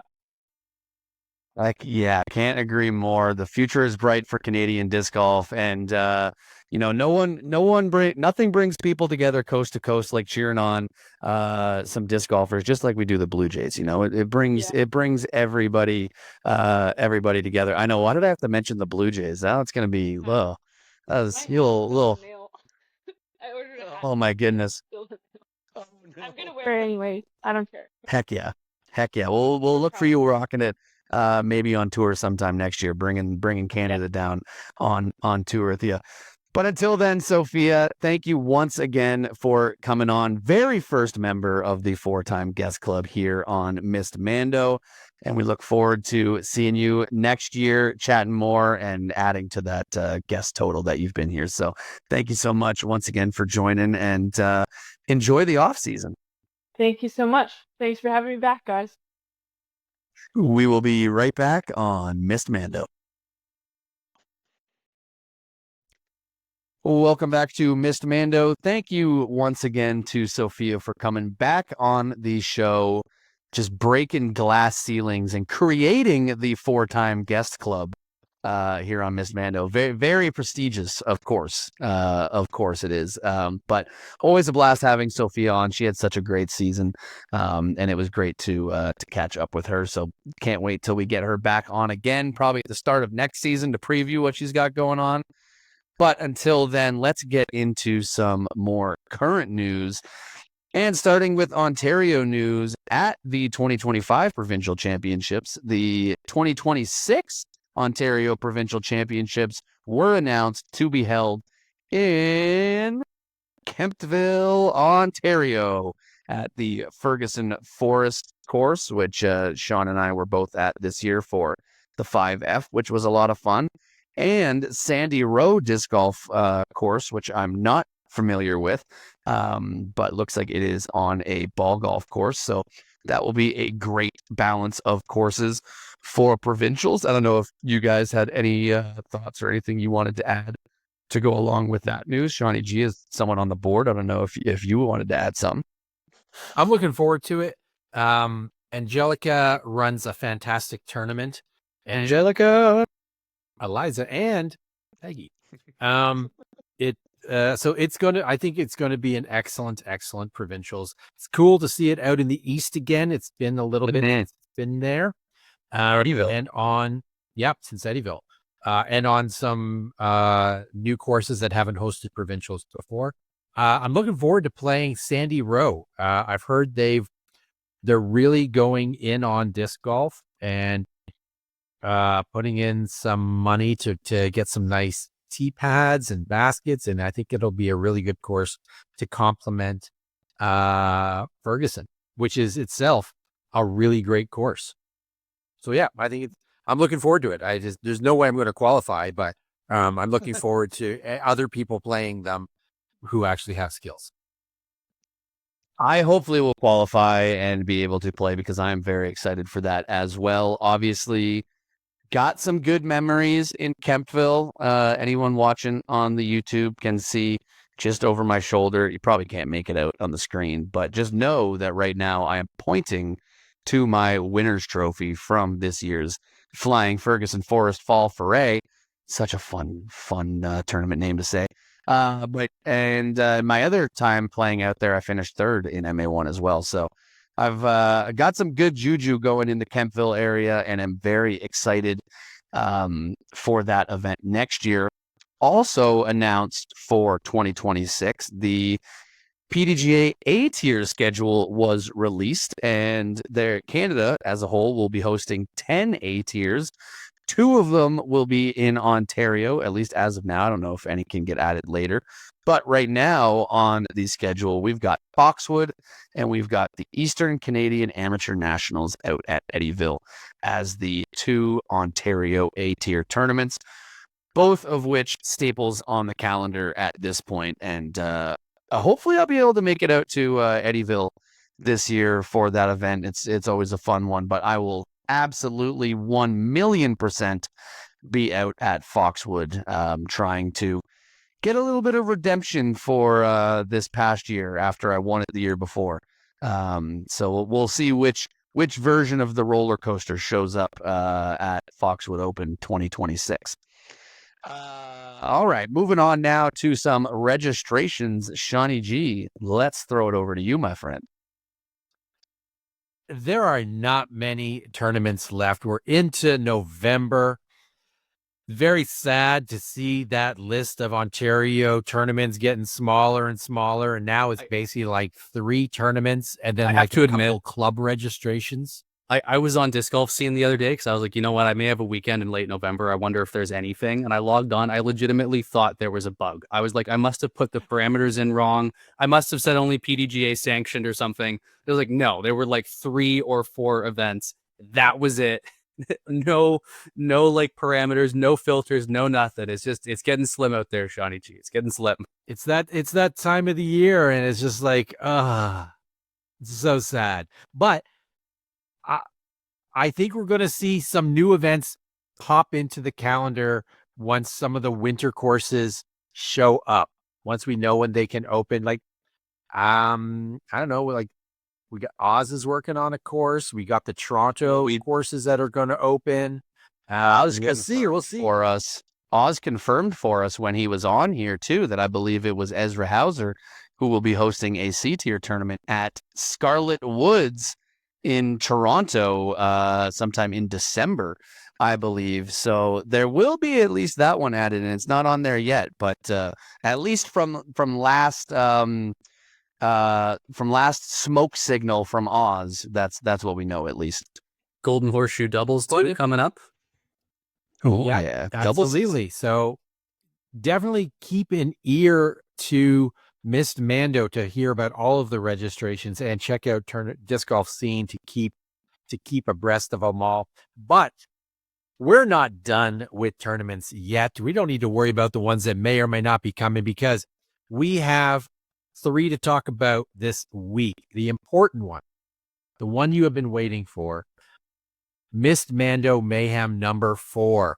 It is going down November 15th at Fireman's in Niagara. As usual, it is $40 for a team. We're going to have cash payouts for the top 3 places. This time we are having a women's division. So both players are women. You got your own division. So far we have 4 teams signed up in that division. That is so fantastic. We're going to have a pro division. We're going to have the AM division. As always, this year we've added a little more structure to those divisions. So if you've got one player that is rated 920 or higher, welcome to the pro division. Both players have to be under 920 to play in AMs. This is very much food bank season. We are going to raise as much food and as much money as we can for the local food bank in Niagara Falls. So everybody, please sign up on UDisc. You can register your team now. You can find out more information and the link to the UDisc event on Disc Golf Scene. It really helps if you register in advance. But payment is still day of at the course. It's going to be a blast. November 15th. Get all the details. We'll see you there. I've got most of the course designed. I walked the course last week. It's going to be ridiculously stupid, of course. Robbie and I are going to go out soon to record the players video and fine tune the course. So you don't want to miss it. It's another mayhem. It's going to be a blast. It's going to be a blast. Yep, Disco Robbie's going to be back. The next event that popped up on the calendar, FR Tours is hosting a hilariously named FR Disc Golf Comet Only Extinction event at the Homewood course in Aurelia. This is going down on November 29th. You need to check out the event on Disc Golf Scene, if only for the event poster, which I think may be the best one of the year. I believe it's drawn in perhaps crayon or pencil crayons, and it shows comets killing the dinosaurs, so hence the name. For $30, you get 3 discs, as I understand it, that have to be used during the event. A Glow Comet, a Glow Sensei, and some other disc they didn't say what it is. Round 1, you have to use the Glow Comet only in a shotgun start. And round 2 is the elimination round. As best I can tell from the description, you start with the Comet, and I guess if you lose a hole, you can then switch to the Sensei, and you have to use the Sensei for the rest of your round. And when you lose your next hole, you are eliminated from the event. It's an elimination tournament. The Comet has killed the dinosaur, and you are that dinosaur. And then there's some other mystery third disc that you use in some capacity during the event that you only find out about at the players meeting. Anyway, it sounds completely ridiculous. I love the sound of it. Homewood is a super fun little 9-hole course in Aurelia. I definitely want to check that out. And then lastly, there is still time to register for the Sweater Weather Open at Black Prince Disc Golf out in Picton. This is going down November 16th. It is 2 rounds, and they say maybe a third round of doubles if people are up for it. It's only $15 for this unsanctioned tournament. The course has recently been expanded. They've added some new long tees.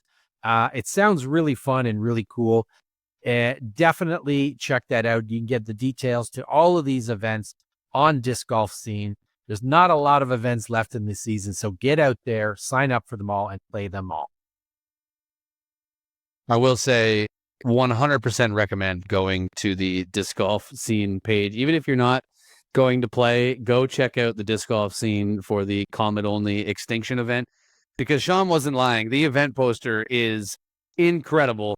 It is clearly a picture of a hand-drawn poster, which is just incredible. And shout out to the artistic design of whoever put that together. That is, hang that in the Louvre.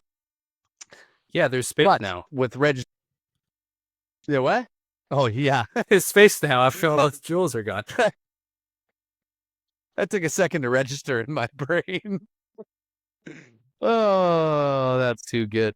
All right. With that, all the registrations coming up. Definitely hope to see a lot of people out at Mist Mando Mayhem 4.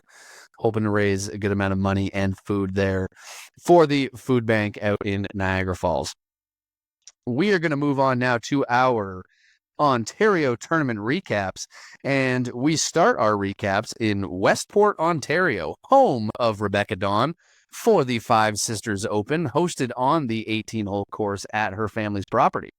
This tournament debuted as a B tier and saw 55 players making it out for the event.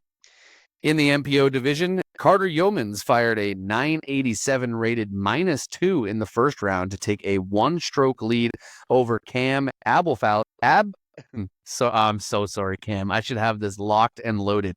Cam Abelfazli into the final round, with Cam holding a 6-stroke lead over third. But in the final round, Carter was able to completely pull away from the field, shooting a 993 -3 and taking down the win by 8 strokes, his 4th win of the season, with Cam finishing second and Jacob Mainville rounding out the podium in third. Over in the other pro division at the event, MP40, it was Daryl Bankus who had the hot start, shooting a 946 rated +5 to take a 3-stroke lead over Adam Hussey into round 2. Daryl was able to run away from the field in the final round, shooting a 965 rated +2 en route to an 11-stroke win, his first win of the year and first since the 2023 Foxwood Open. In the top amateur divisions, Jessica Dawn takes the win in FA1 as the only competitor in the division. Meanwhile, over in MA1, Isaac Zollinger shot a 958 rated +3 in round 1 to take a 1-stroke lead over Max Noe into the final round. But unfortunately, Isaac really struggled in the final round, dropping down into 3rd place and allowing Max to cruise to a 5-stroke win, his 3rd win of the season and 2nd in a row after he took me down in a playoff at Stone's Throw. Max on a heater right now.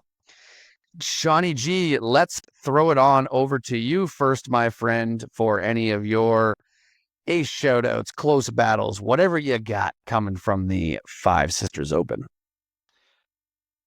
I can't wait to play this course. I've heard nothing but good things, and I love that they had their first tournament there, and it was a B tier to kick things off. Very great.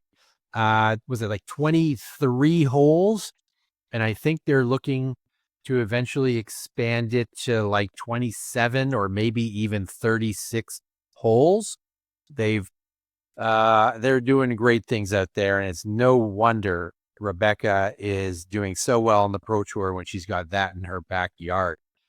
No aces this tournament. I don't know the course, so I don't know if I'm surprised by that or not, but there weren't any, so throw better next time, I guess, everybody.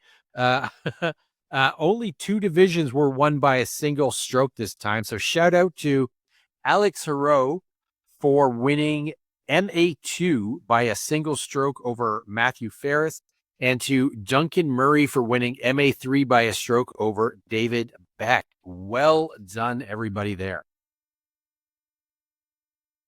Certainly well done, everybody there. And as a fairly new course, Galen, I'm not sure if you've got anything that you want to add here. I am personally very unfamiliar with the course. I think, Sean, you are as well. Although I think, Sean, you said that you were chatting up with Emily Dawn about the future plans and what's going on at that course. So very exciting there. But Galen, anything that you want to add for this before we move on?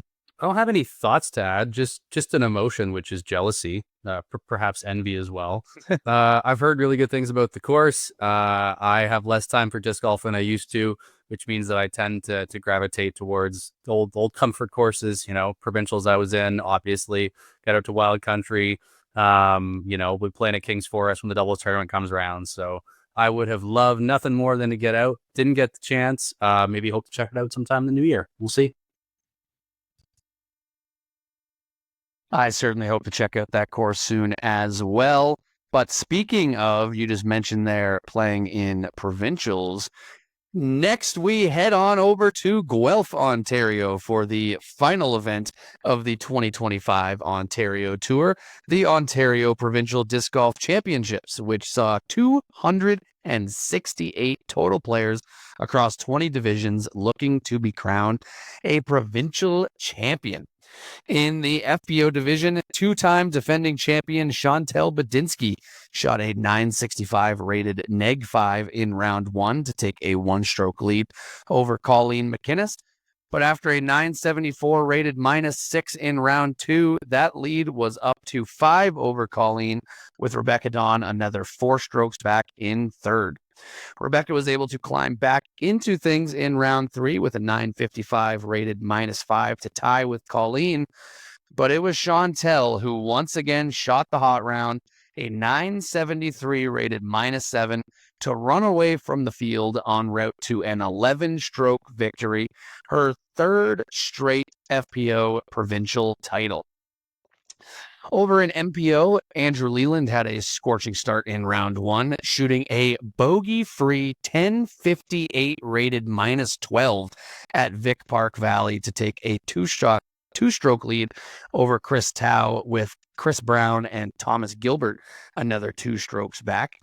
Round 2 was a different story, though, as Marty Hendel shot a crazy 1060 rated -11 to move up 7 spots into first place, while Andrew shot even par to drop 2 back of the lead.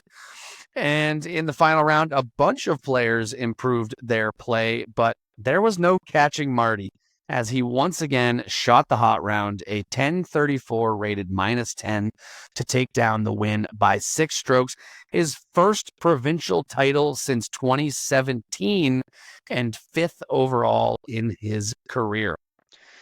Over in FP40, Sandy Hendel led by 7 strokes after round 1, 14 strokes after round 2, and would take down the win by 20 strokes for her 5th career provincial title.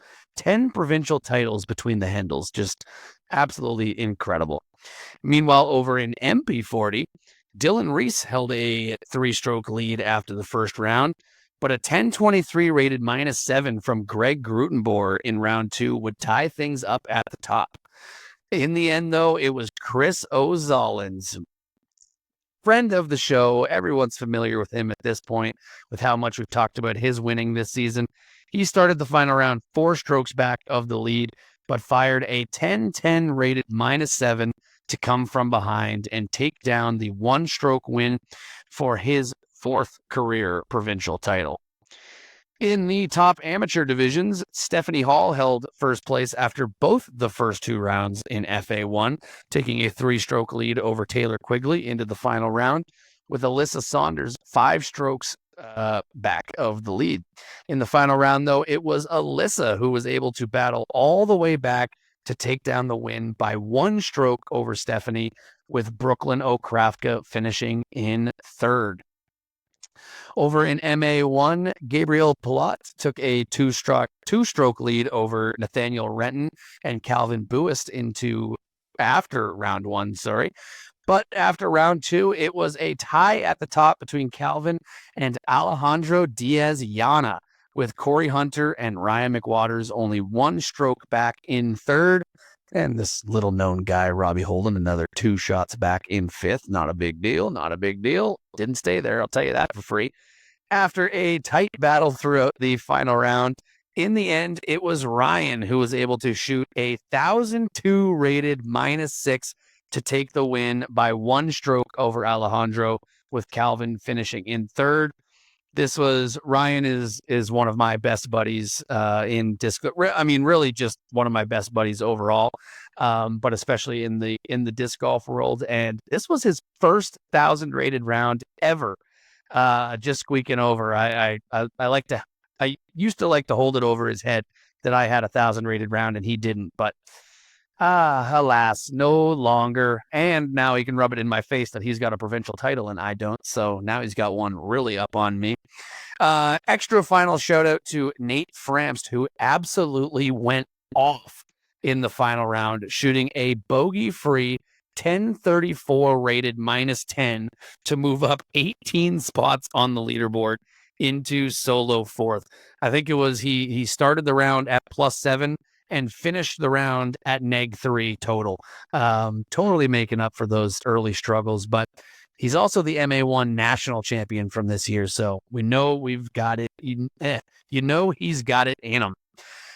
Galen, let's throw it over to you first this time, my friend. Let's hear some of your thoughts coming out of the Ontario Provincial Disc Golf Championships. Shooters are going to shoot. I mean, like you look at the winners of the divisions here, and it's like a who's who of the greatest killers in the history of, especially Ontario professional disc golf, but even in the AM divisions, like Alyssa and and Ryan have won their fair share of tournaments too. But it's it's just Chantel, it's Chris, it's Sandy, it's Marty. Like, what are you going to say? These are some of the greatest players doing some of the things that the greatest players do at these events. I just, having been involved in provincials this year, not at the pro courses and not playing the same things, which you can never do with a tournament of this magnitude, but it's just cool to be a part of something this big. I find out, like, in my very brief disc golf career, I've played a lot of C tiers and just like funsy double events, but rarely these sort of major like provincial level A tier big old events. And so it's just something cool to like everybody in the disc golf community is talking for, the week, 2 weeks after about provincials. Everybody's like, oh, where were you? What were you playing? Did you spot? Did you volunteer? Did you see that shot that Oz ripped? Did you see that Sandy won? Like it is really who's who and what's what of disc golf in Ontario when you have provincials, or of disc golf wherever in Canada that you are when you have an event of this magnitude. So just always sort of makes me like take a step back and go, oh, it's cool that I got to play at an event like that, albeit much worse and at different courses than these players that we're talking about. I am going to poach from Sean and shout out our aces and shout out our one-stroke divisional victories, because I think it is my right as somebody that's on this podcast once every 6 months to steal a little bit extra screen time, So first off, we want to shout out a couple aces. So Paul Dip, friend, not necessarily of the pod as in he's been on it, but a friend of the pod as in he's our friend and we love him. Aced MA50, aced in MA50 hole 6 at Kelso, which is a sweet ace to get. And I believe I was on course and heard an awful lot of noise and was like, oh, I wonder who got that ace, and saw the message pop up in the group chat not long after that for the Bronte Creek disc golfers who were all there. So that was very cool. Anna Goulet also showed out FA2 she was playing and got hole 6 also, but at Eastview Reds. Not shooting at Kelso was she. And sadly, no ace pot. So no money for Paul, no money for Anna. Too bad, so sad. There was only one division at Provincials, which seems almost improbable, given the magnitude of the tournament, as we were just saying. That was MA40. Dennis Barnes took it down by a single stroke. He did go wire to wire, which is amazing, and I love that for Dennis. He's a great guy, so always love to see him do well. But it came down pretty close at the end. He gave up a 3-stroke swing on hole 17, almost threw it away, but held on with a par on 18 to take down the win. So shout out to Dennis for the 1-stroke victory, and Paul and Anna for the aces. And now that I am done stealing your thunder, Sean, let me throw it over to you. Do you have any thoughts you want to add that you haven't already gotten out on Provincials?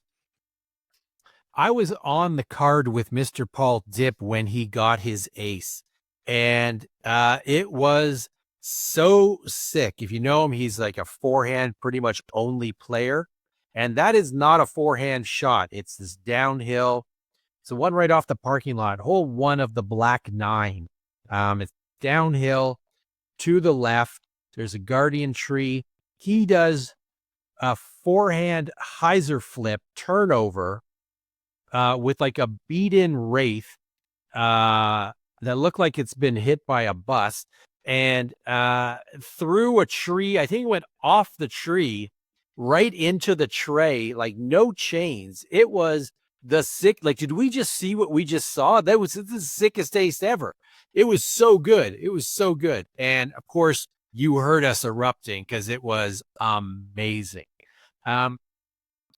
Since Galen stole my usual line here, with my permission, don't worry about it, listener.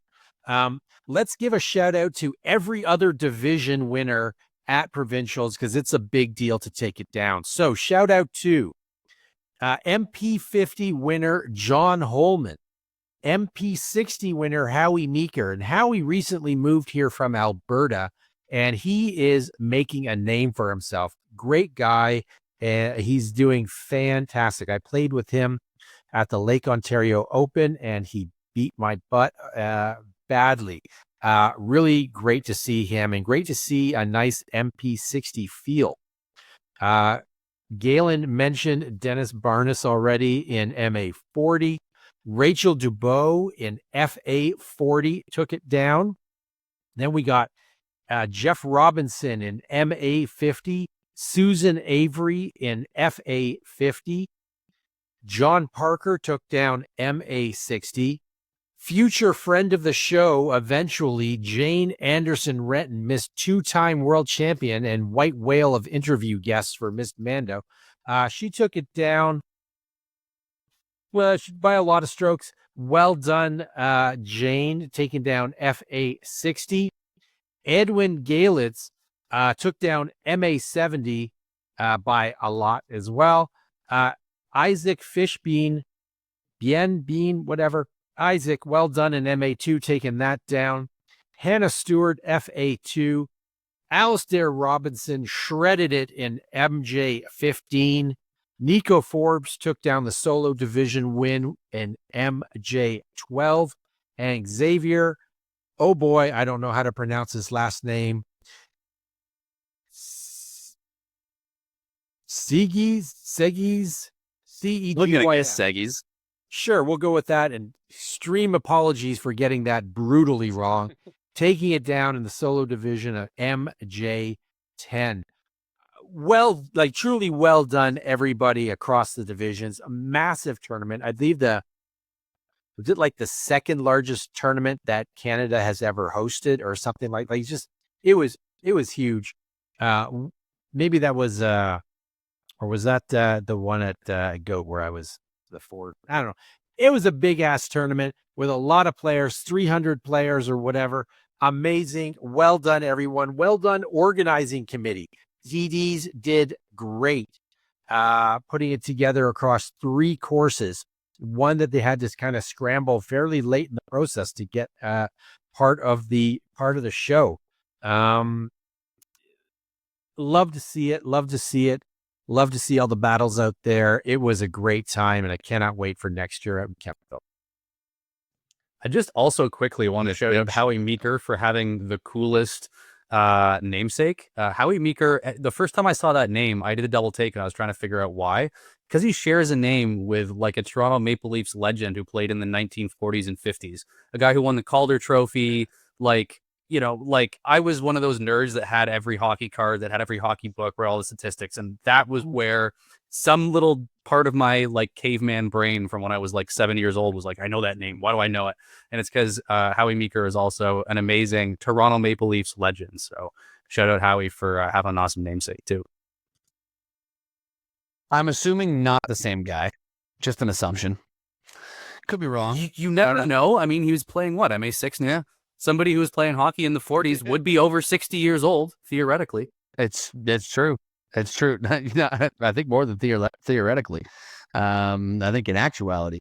But yes, huge shout out to everybody involved in running Provincials this year. It was a great time out in Guelph and cannot wait to get out there. Hopefully I'll qualify for next year in Kemptville. The last for our recaps is one of the final sanctioned tournaments in Ontario for the season, and one of the longest running tournaments in Ontario, an absolute staple on the yearly calendar, the Bronte Creek Classic, which saw 151 players over 2 days making it out to compete. In the FPO division, Alex Paletto started strong with a 950 rated -2 to take a 3-stroke lead over Colleen McInnes. But Colleen was able to tie things up early into round 2, leading to a awesome back and forth finish where the lead changed hands a few times. A double bogey from Alex with 4 holes to play tied things up once again, and both players matched each other on the next 2 holes to stay tied with 1 to play. But on that final hole, Colleen would take a par, while Alex was able to get the birdie and secure the win, her 3rd win of the season. Over in MPO, Brian McDonald held a 4-stroke lead over Chris Tao after round 1, following a 1035 rated -11. But through 9 holes of the final round, Chris had charged back to tie the lead. Brian would take strokes on the next 2 holes, but Chris was able to get the 2 after that to once again tie things up. A birdie on 13B would give Chris the lead, but a bogey on 15 would tie things up once again, and both players birdied the last 3 holes to send things to a playoff. It would only take 1 hole to determine the winner, as Brian was able to clutch up and snag the birdie, giving him the hard-fought win and his first career MPO win. In FP40, Jane Logan held a 3-stroke lead over Lisa Ashley after the first round, but Lisa was able to bounce back in the second round, coming from behind and winning by 3 strokes for her 4th win of the season. Meanwhile, in MP40, it was a battle for second from the start, as Chris O'Zolins completely ran away from the field, shooting a 1064 rated -14 in round 1 to take a 8-stroke lead, and followed it up with a 1033 rated -13 in round 2 to cruise to a 13-stroke win, his 5th MP40 win of the year, to go along with 5 MPO wins as well. In the top amateur divisions, it was a familiar name in these recaps this year, Stephanie Hall, who held a 7-stroke lead over Melissa Morledge after round 1. And in round 2, she increased her lead to a 15-stroke win, her 6th win of the season. She's 6 wins. She's played 7 events, and the only event that she didn't win was Provincials, where she finished in 2nd place. So 6 wins and 1 second place. One heck of a season for Stephanie. Over in MA1, Alejandro Diaz-Yana started off strong with a bogey-free 988 rated -6 to take a 3-stroke lead over Eric Terminesi into the final round, with Sebastian Mrozinski and myself, yours truly, 3 strokes back of the lead. Round 2 was a back-and-forth battle with Eric and myself getting within 1 stroke of the lead at different times, but a strong push from Alejandro down the stretch gave him a 3-stroke lead over both Eric and I with 1 hole to play. It was a major turning point, that final hole, though. Major turning point. As Alejandro would take a double bogey, while I would birdie to send things to a playoff, and Eric just missed on his birdie putt to finish 1 stroke back, missing out on the playoff. The last time I went into a playoff against Alejandro, I won the coin flip and made him go first, thinking it would add some pressure to him, but he had ice in his veins and pulled the old Uno reverse card and absolutely parked the hole, putting all the pressure onto me, and he got the win there. But this time around, I didn't make the same mistake. I won the coin flip, decided to go first myself, and all but parked my drive while Alejandro came up a little short on his, but had a putt from just outside the circle. He gave it a great bid too, but unfortunately it clanged off the top of the band, which allowed me to tap in for the win in my last event of the season. I gave the little tease earlier, but yeah, we got a little trophy here. A nice looking trophy here with the Bronte Creek Classic logo there in first place. Not too shabby. An epic battle and getting a little 2 years late revenge for Alejandro beating me in my last MA2 event ever. But I always love having a good battle with Alejandro, so that was a lot of fun. Shawnee G, let's throw it over to you first this time, my friend, and let's hear some of your thoughts from the Bronte Creek Classic. We got 2 aces to shout out this time. It's so good. Tim Austin in MA40 nailed hole 4 from the shorts, which I love that ace because this is the one where I believe on Robbie's birthday under, I flexed on him and nailed that ace as well. So that hole's got a very special place in my heart. So well done, Tim, for nailing that one. And then secondly, John McLeod in MA60 aced hole 11 from the shorts. That is a great ace to get. Wow. Well done. Some great aces.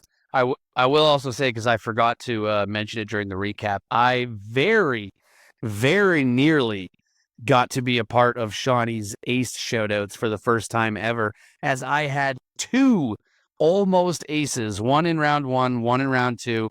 Round 1 was hole 8 from the long tee pads to the short basket, little flexing shot, and with my mana came out heavy chains on the left, but it just spat out the left side.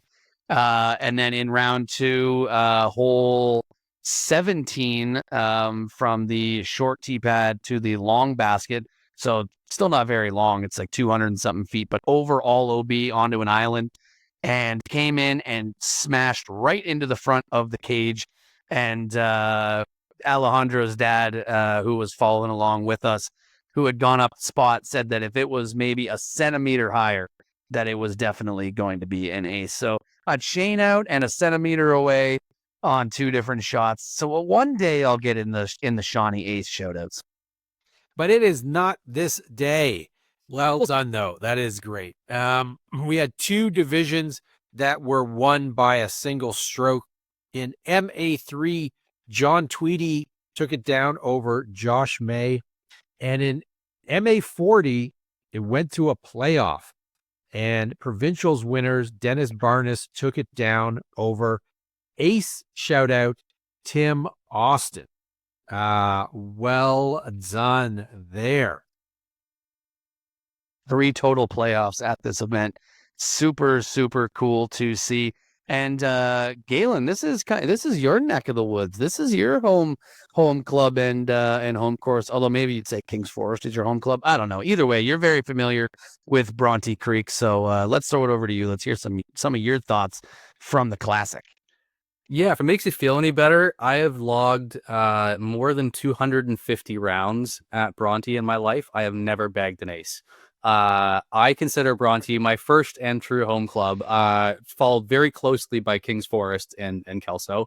Bronte was my first home club, my first home course, and I've got, I think, 3 chain outs, got to be close to a dozen baskets by now. I have never bagged an ace there. I just am so snake bitten. I've gotten chains on 17 yellow, 17 red. I have chains on 1 yellow. I have chains on 8 yellow, which is not 8 yellow, excuse me. 13 yellow, the hanging basket, which to this day is, I don't know how I got chains there, but it doesn't matter. Anyway, so you're in good company with your non-acing ways at Bronte, my friend. But yeah, home course, again, another one that I just wasn't able to. Brenna was working that weekend, so I was on daddy duty. I was on childcare patrol, so I wasn't able to play or spot or anything. But what I wanted to do was I wanted to shout out all of because, again, this is my home course, all of the locals that took their divisions down, because these are all people that I know and who I'm very proud of. So I want to run through it. Stephanie Hall taking down FA1. We love to see it. Rachie Dubs winning FA40 after her big old win over at Provincials. We love to see it. Also shout out some podiums in these bigger divisions. So Tobin Isaac and Simon Shaw tying for second in AM50 is awesome. Johnny Mack, crushing the division, MA60. Somebody's got to bump him up to pro. He's getting out of control here. I'm not liking it. Let's see, that sums up the AM day. And then, of course, we got to shout out Chris Brown for third in MPO, Colleen for a strong second in FPO, Oz for just shooting the lights out, doubling up Mike Vanderyken just about, who actually is a former Bronte Creek home courser who's now out in the Ottawa area, but finishing second at neg 14, Oz in first at neg 27.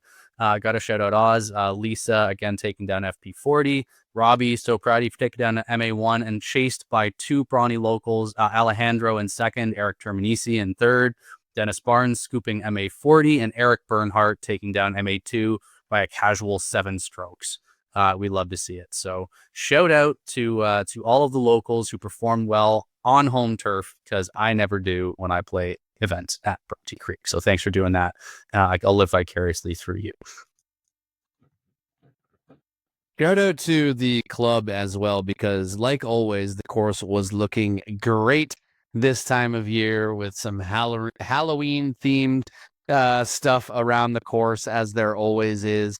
And even a little makeshift podium that someone joked, if you win, you have to risk your life to stand on it, because it was made out of some hay bales.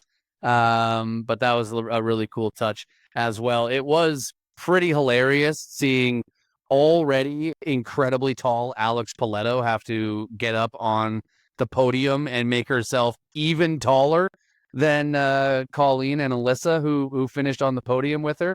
So that was pretty funny to see. But all in all, great tournament. This was actually My very first sanctioned tournament ever back in 2018 was the Bronte Creek Classic. So always special for me to come back here.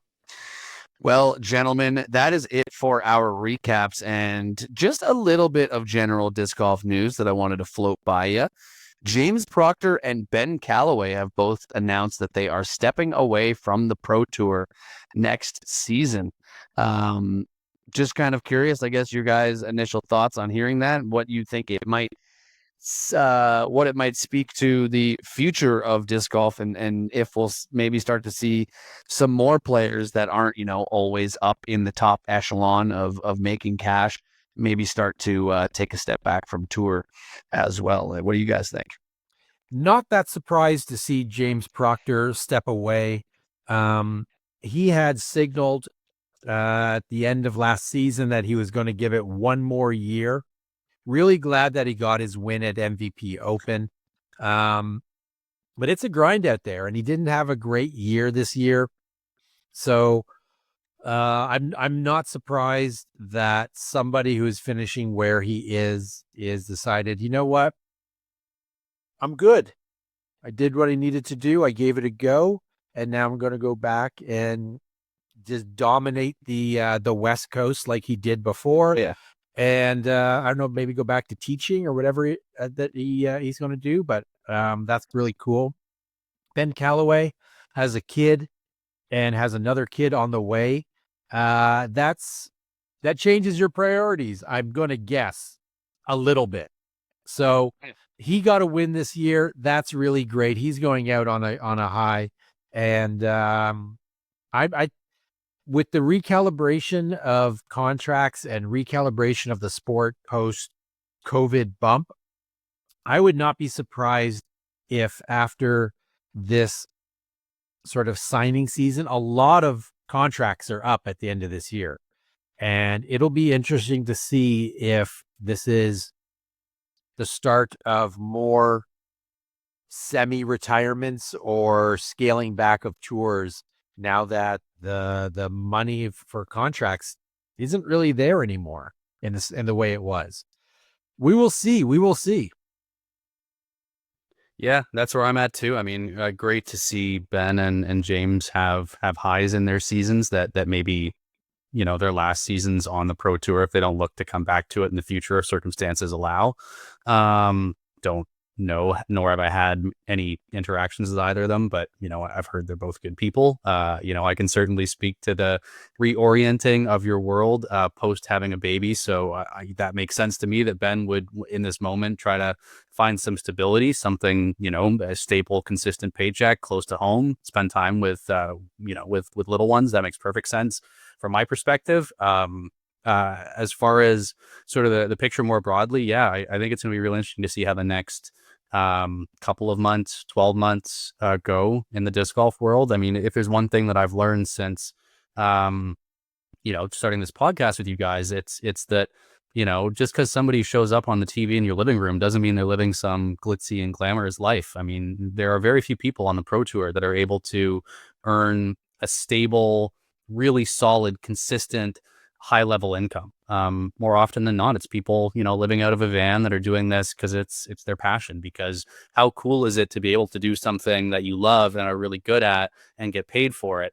But it's a grind. And now that we're seeing that COVID sort of boom bust a little bit, that bubble burst just a little. And I find that almost every sport or hobby that experiences a boom like this, typically you find yourself in a better position after. So you might spike up to here after having started there and sort of ease back down. You're still going to be most likely at a higher spot. The sport is in a better place than it was pre-COVID now, and will continue to be, in my opinion. But that real peak that we saw where there were 6-7 figure contracts flying around, and people landing in helicopters, and everybody seemed to be able to land a contract that wanted one by multiple years. Yeah, that happened. we had a helicopter for a Pro Tour disc golfer. But now that some of that stuff is maybe in the rearview mirror, we're trying to figure out where that new equilibrium lies. And I think you're totally right, Shawnee, that we're going to learn a little bit more about that especially this off season, but definitely in the next 2 off seasons. So shout out to Ben and James for awesome careers touring as pros on the pro tour. And I'm curious to see what the future holds and hope to see them still have some big and special moments we can all share. I'm right along there with you guys. Disc golf is definitely in a better place now than pre-COVID, but it's definitely on a hopefully actually now more in a leveling out phase, coming out of the downturn after the COVID boom. So we'll be very excited to see where things go in 2026 and getting close to signing season. We'll see if there's any news really, or if it's going to be a quieter year than we're used to. We will have to wait and see. Also, totally just like random tangent, but at some point there, Sean, you said this is, and then kind of had a little bit of a break, and my mind just immediately, and I have no idea why, just filled in the space with this is the story of a girl drown the whole world. And now it is completely stuck in my brain right now. Just an earworm. Great tune, but totally random earworm there that I cannot escape for the life of me. But we will try and push on here as we move on to the very last Pro Tour recap of the season, the 10th Disc Golf Pro Tour Championship. And as I have been doing lately with our Pro Tour recaps and have been getting quite lazy with it, I've got nothing written down. So we are going to totally wing through this. And in FBO, of course, we had Holland Hanley starting in first place with the 8-stroke, 8-down advantage that she got for her performance during the season. Missy Gannon, 1 shot back, and then Owen Scoggins and Silva Saarinen after that. But after the first round, it was a 3-way tie at the top between Silva, Owen, and Holland. Round 2 saw Silva absolutely launch up the leaderboard, taking a 6-stroke lead over Holland. And Missy, after a terrible round 1, battled all the way back as well, shooting a 10-21 rated -7, which was tied with Silva for the hot round. Silva would unfortunately struggle in round 3, shooting +2, while Paige Pierce did really well to jump up in the leaderboard to sit tied for second at -12 with who did I just say? Paige Pierce, Holland Hanley. Paige and Holland were both tied in second. I don't know what happened to my brain there. Silva 2 shots ahead of them, and making her charge up the leaderboard, Sofia Donnecke was sitting at -7, tied with Missy Gannon, only 1 shot back of a tie for 4th place and a full 7 shots ahead of the players behind her. And in round 4, it was Holland Hanley who had a great round, a 10-28 rated -7, going on to take the win by 4 strokes over Paige Pierce, who finished in second. Great closeout for Paige, with Silva finishing in third at -11, but sitting there in fourth at -10, only 1 shot out of a podium spot, but having to start way back of the leaders at the start of this event was none other than friend of the show, Sofia Donnecke, who played absolutely incredible to jump up the leaderboard, earning herself a career-high single tournament payment of $7,500. Incredible job, Sofia.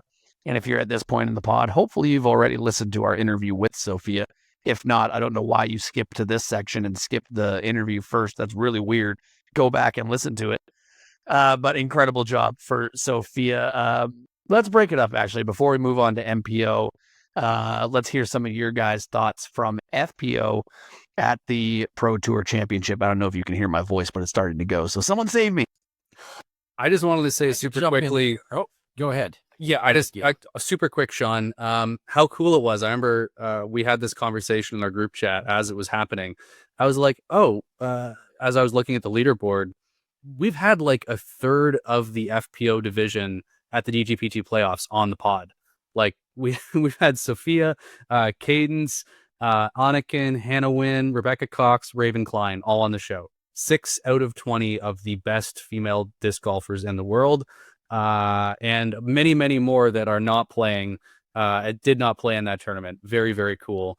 I'm just going to take a back seat and let you guys run this show because, as you know, disc golf does not have the place at the forefront of my life as it used to. So I would rather hear two people that spent more time on this and have more well-rounded thoughts talk about it. So, Shawnee, I just wanted to say that was a cool moment going over that with you guys. Like, wow, who would have thought when we started this podcast we'd have a third of the DGPT playoff FPO players on the pod. That's so cool. But Shawnee, over to you.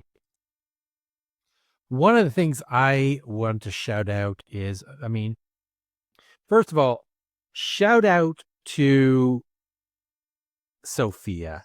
I know we cannot sing her praises enough here, but this is how good she did. She came in at even par because she got her qualifier at the MVP Open on the last round.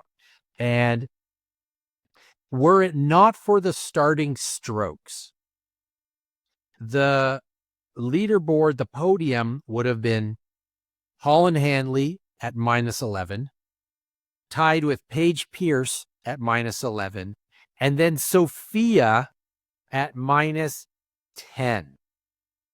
She came from, tied for the even strokes, the bottom. And were it not for the opening strokes, she would have been podium 1 stroke out of first place. And shame on co-host Robbie Holden for when we were doing our picks on the previous episode. I believe it was me who said, do not count Sofia out, even though she started with a big stroke disadvantage. Robbie, I believe, said something to the effect of, she is a trash player. I will never support her. And she has no chance in hell of doing what's this tournament. Yeah, I'm going to have to go to the replay, but I'm pretty sure it was at least along those lines. While it was me, bottom 3 co-host on the show, who Robbie, carried the flag, of pride, and said she can take this down, and she almost did. Shout out to Sofia. Shame on Robbie. It was a great tournament. And I love the format, the starting strokes thing. Yeah, Holland won with starting strokes, but it was still exciting and it was still a battle. Very good. At one point, Silva Saarinen held a 6-stroke lead after one of the rounds. It was all over the place. And actually, did you have something else there, Sean? You're about to say something. Because actually, where the starting strokes really got even more complicated and didn't seem to have much of an advantage at all was over in MPO, as Gannon Burr came into things, obviously, with the top spot, getting that -8 start. But after round 1, he was all the way down in a tie for 9th after shooting a 10-12, which it's kind of hilarious to talk about a terrible round and it's still being 10-12 rated. Just different levels here. But a 10-12 rated +2. What? There, numb? Just said bum. 10-12. Oh, garbage. But, right? Meanwhile, Calvin Heimberg was able to shoot a 10-65 rated -9 to take a 4-shot lead after round 1. He held a 1-stroke lead after round 2 as Ezra Robinson and Aaron Gossage, actually, both incredible -9s. Luke Taylor shot a -10 that round to jump up 16 spots into 7th. But Calvin still had a 1-stroke lead.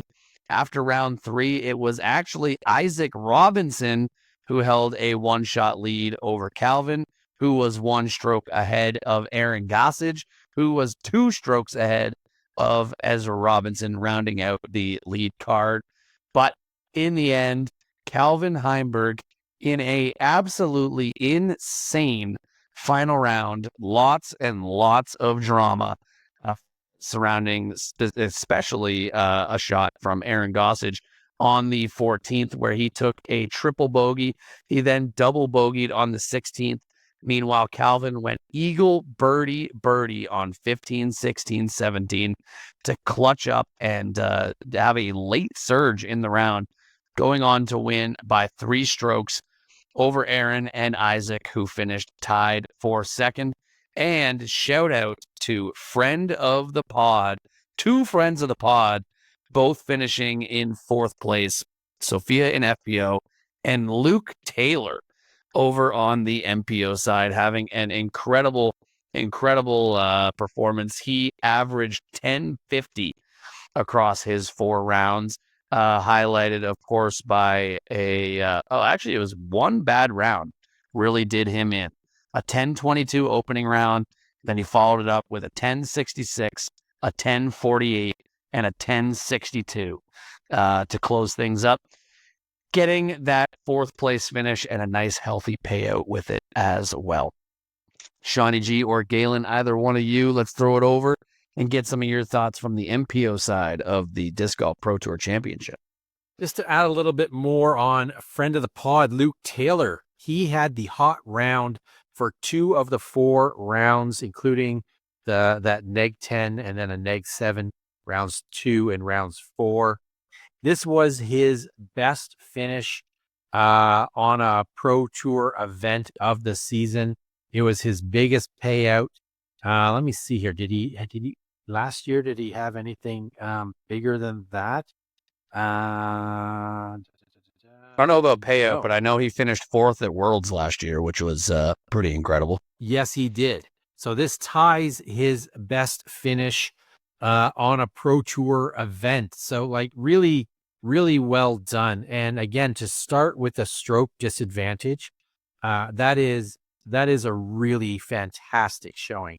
And shout out to Gannon Burr for absolutely trashing this event and showing that the stroke advantage truly doesn't matter if you play like absolute hot garbage. Well done there. Love to see it. He actually managed to, I mentioned his round 1 with the 10-12. He actually shot a 998 rated round in round 2 as well. So I didn't look into this beforehand, but I wonder when the last time Gannon Burr shot a sub 1,000 rated round was. It's got to have been a while. So that was definitely a weird one. He ended up finishing tied for 15th, dropping to the middle of the pack after having that hot start. But obviously Gannon Burr still the best player in the world. So it's kind of a weird one there. But 10th Disc Golf Pro Tour Championship, super fun and electric. And I agree with you, Sean. I like this format a lot, the starting strokes. They also reduced them this year. So last year, the top players got the start at -10. And then it trickled down slowly to even par after that. This year, it was -8 for the opening leader and then trickled down to even. So condensing things just slightly. And I'd say it worked because there was drama in both divisions and it was a lot of fun to watch.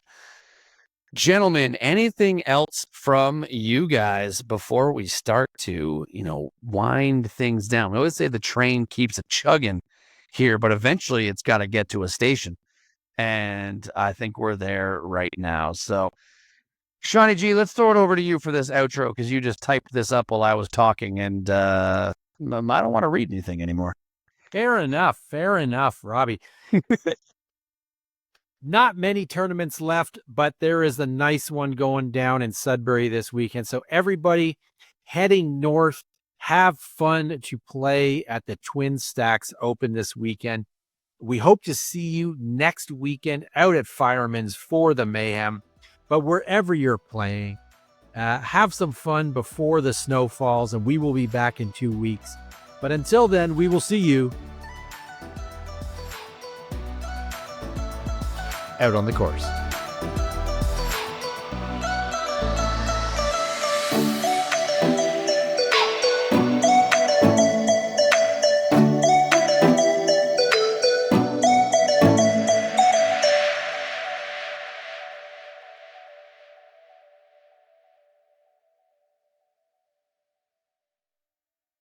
I like that you were muted for that one, Ravi. I'm basically just stalling as long as I can to see when you will jump in. Out on the course. Ah, there it is. Do, do, do, do, do, do, do, do.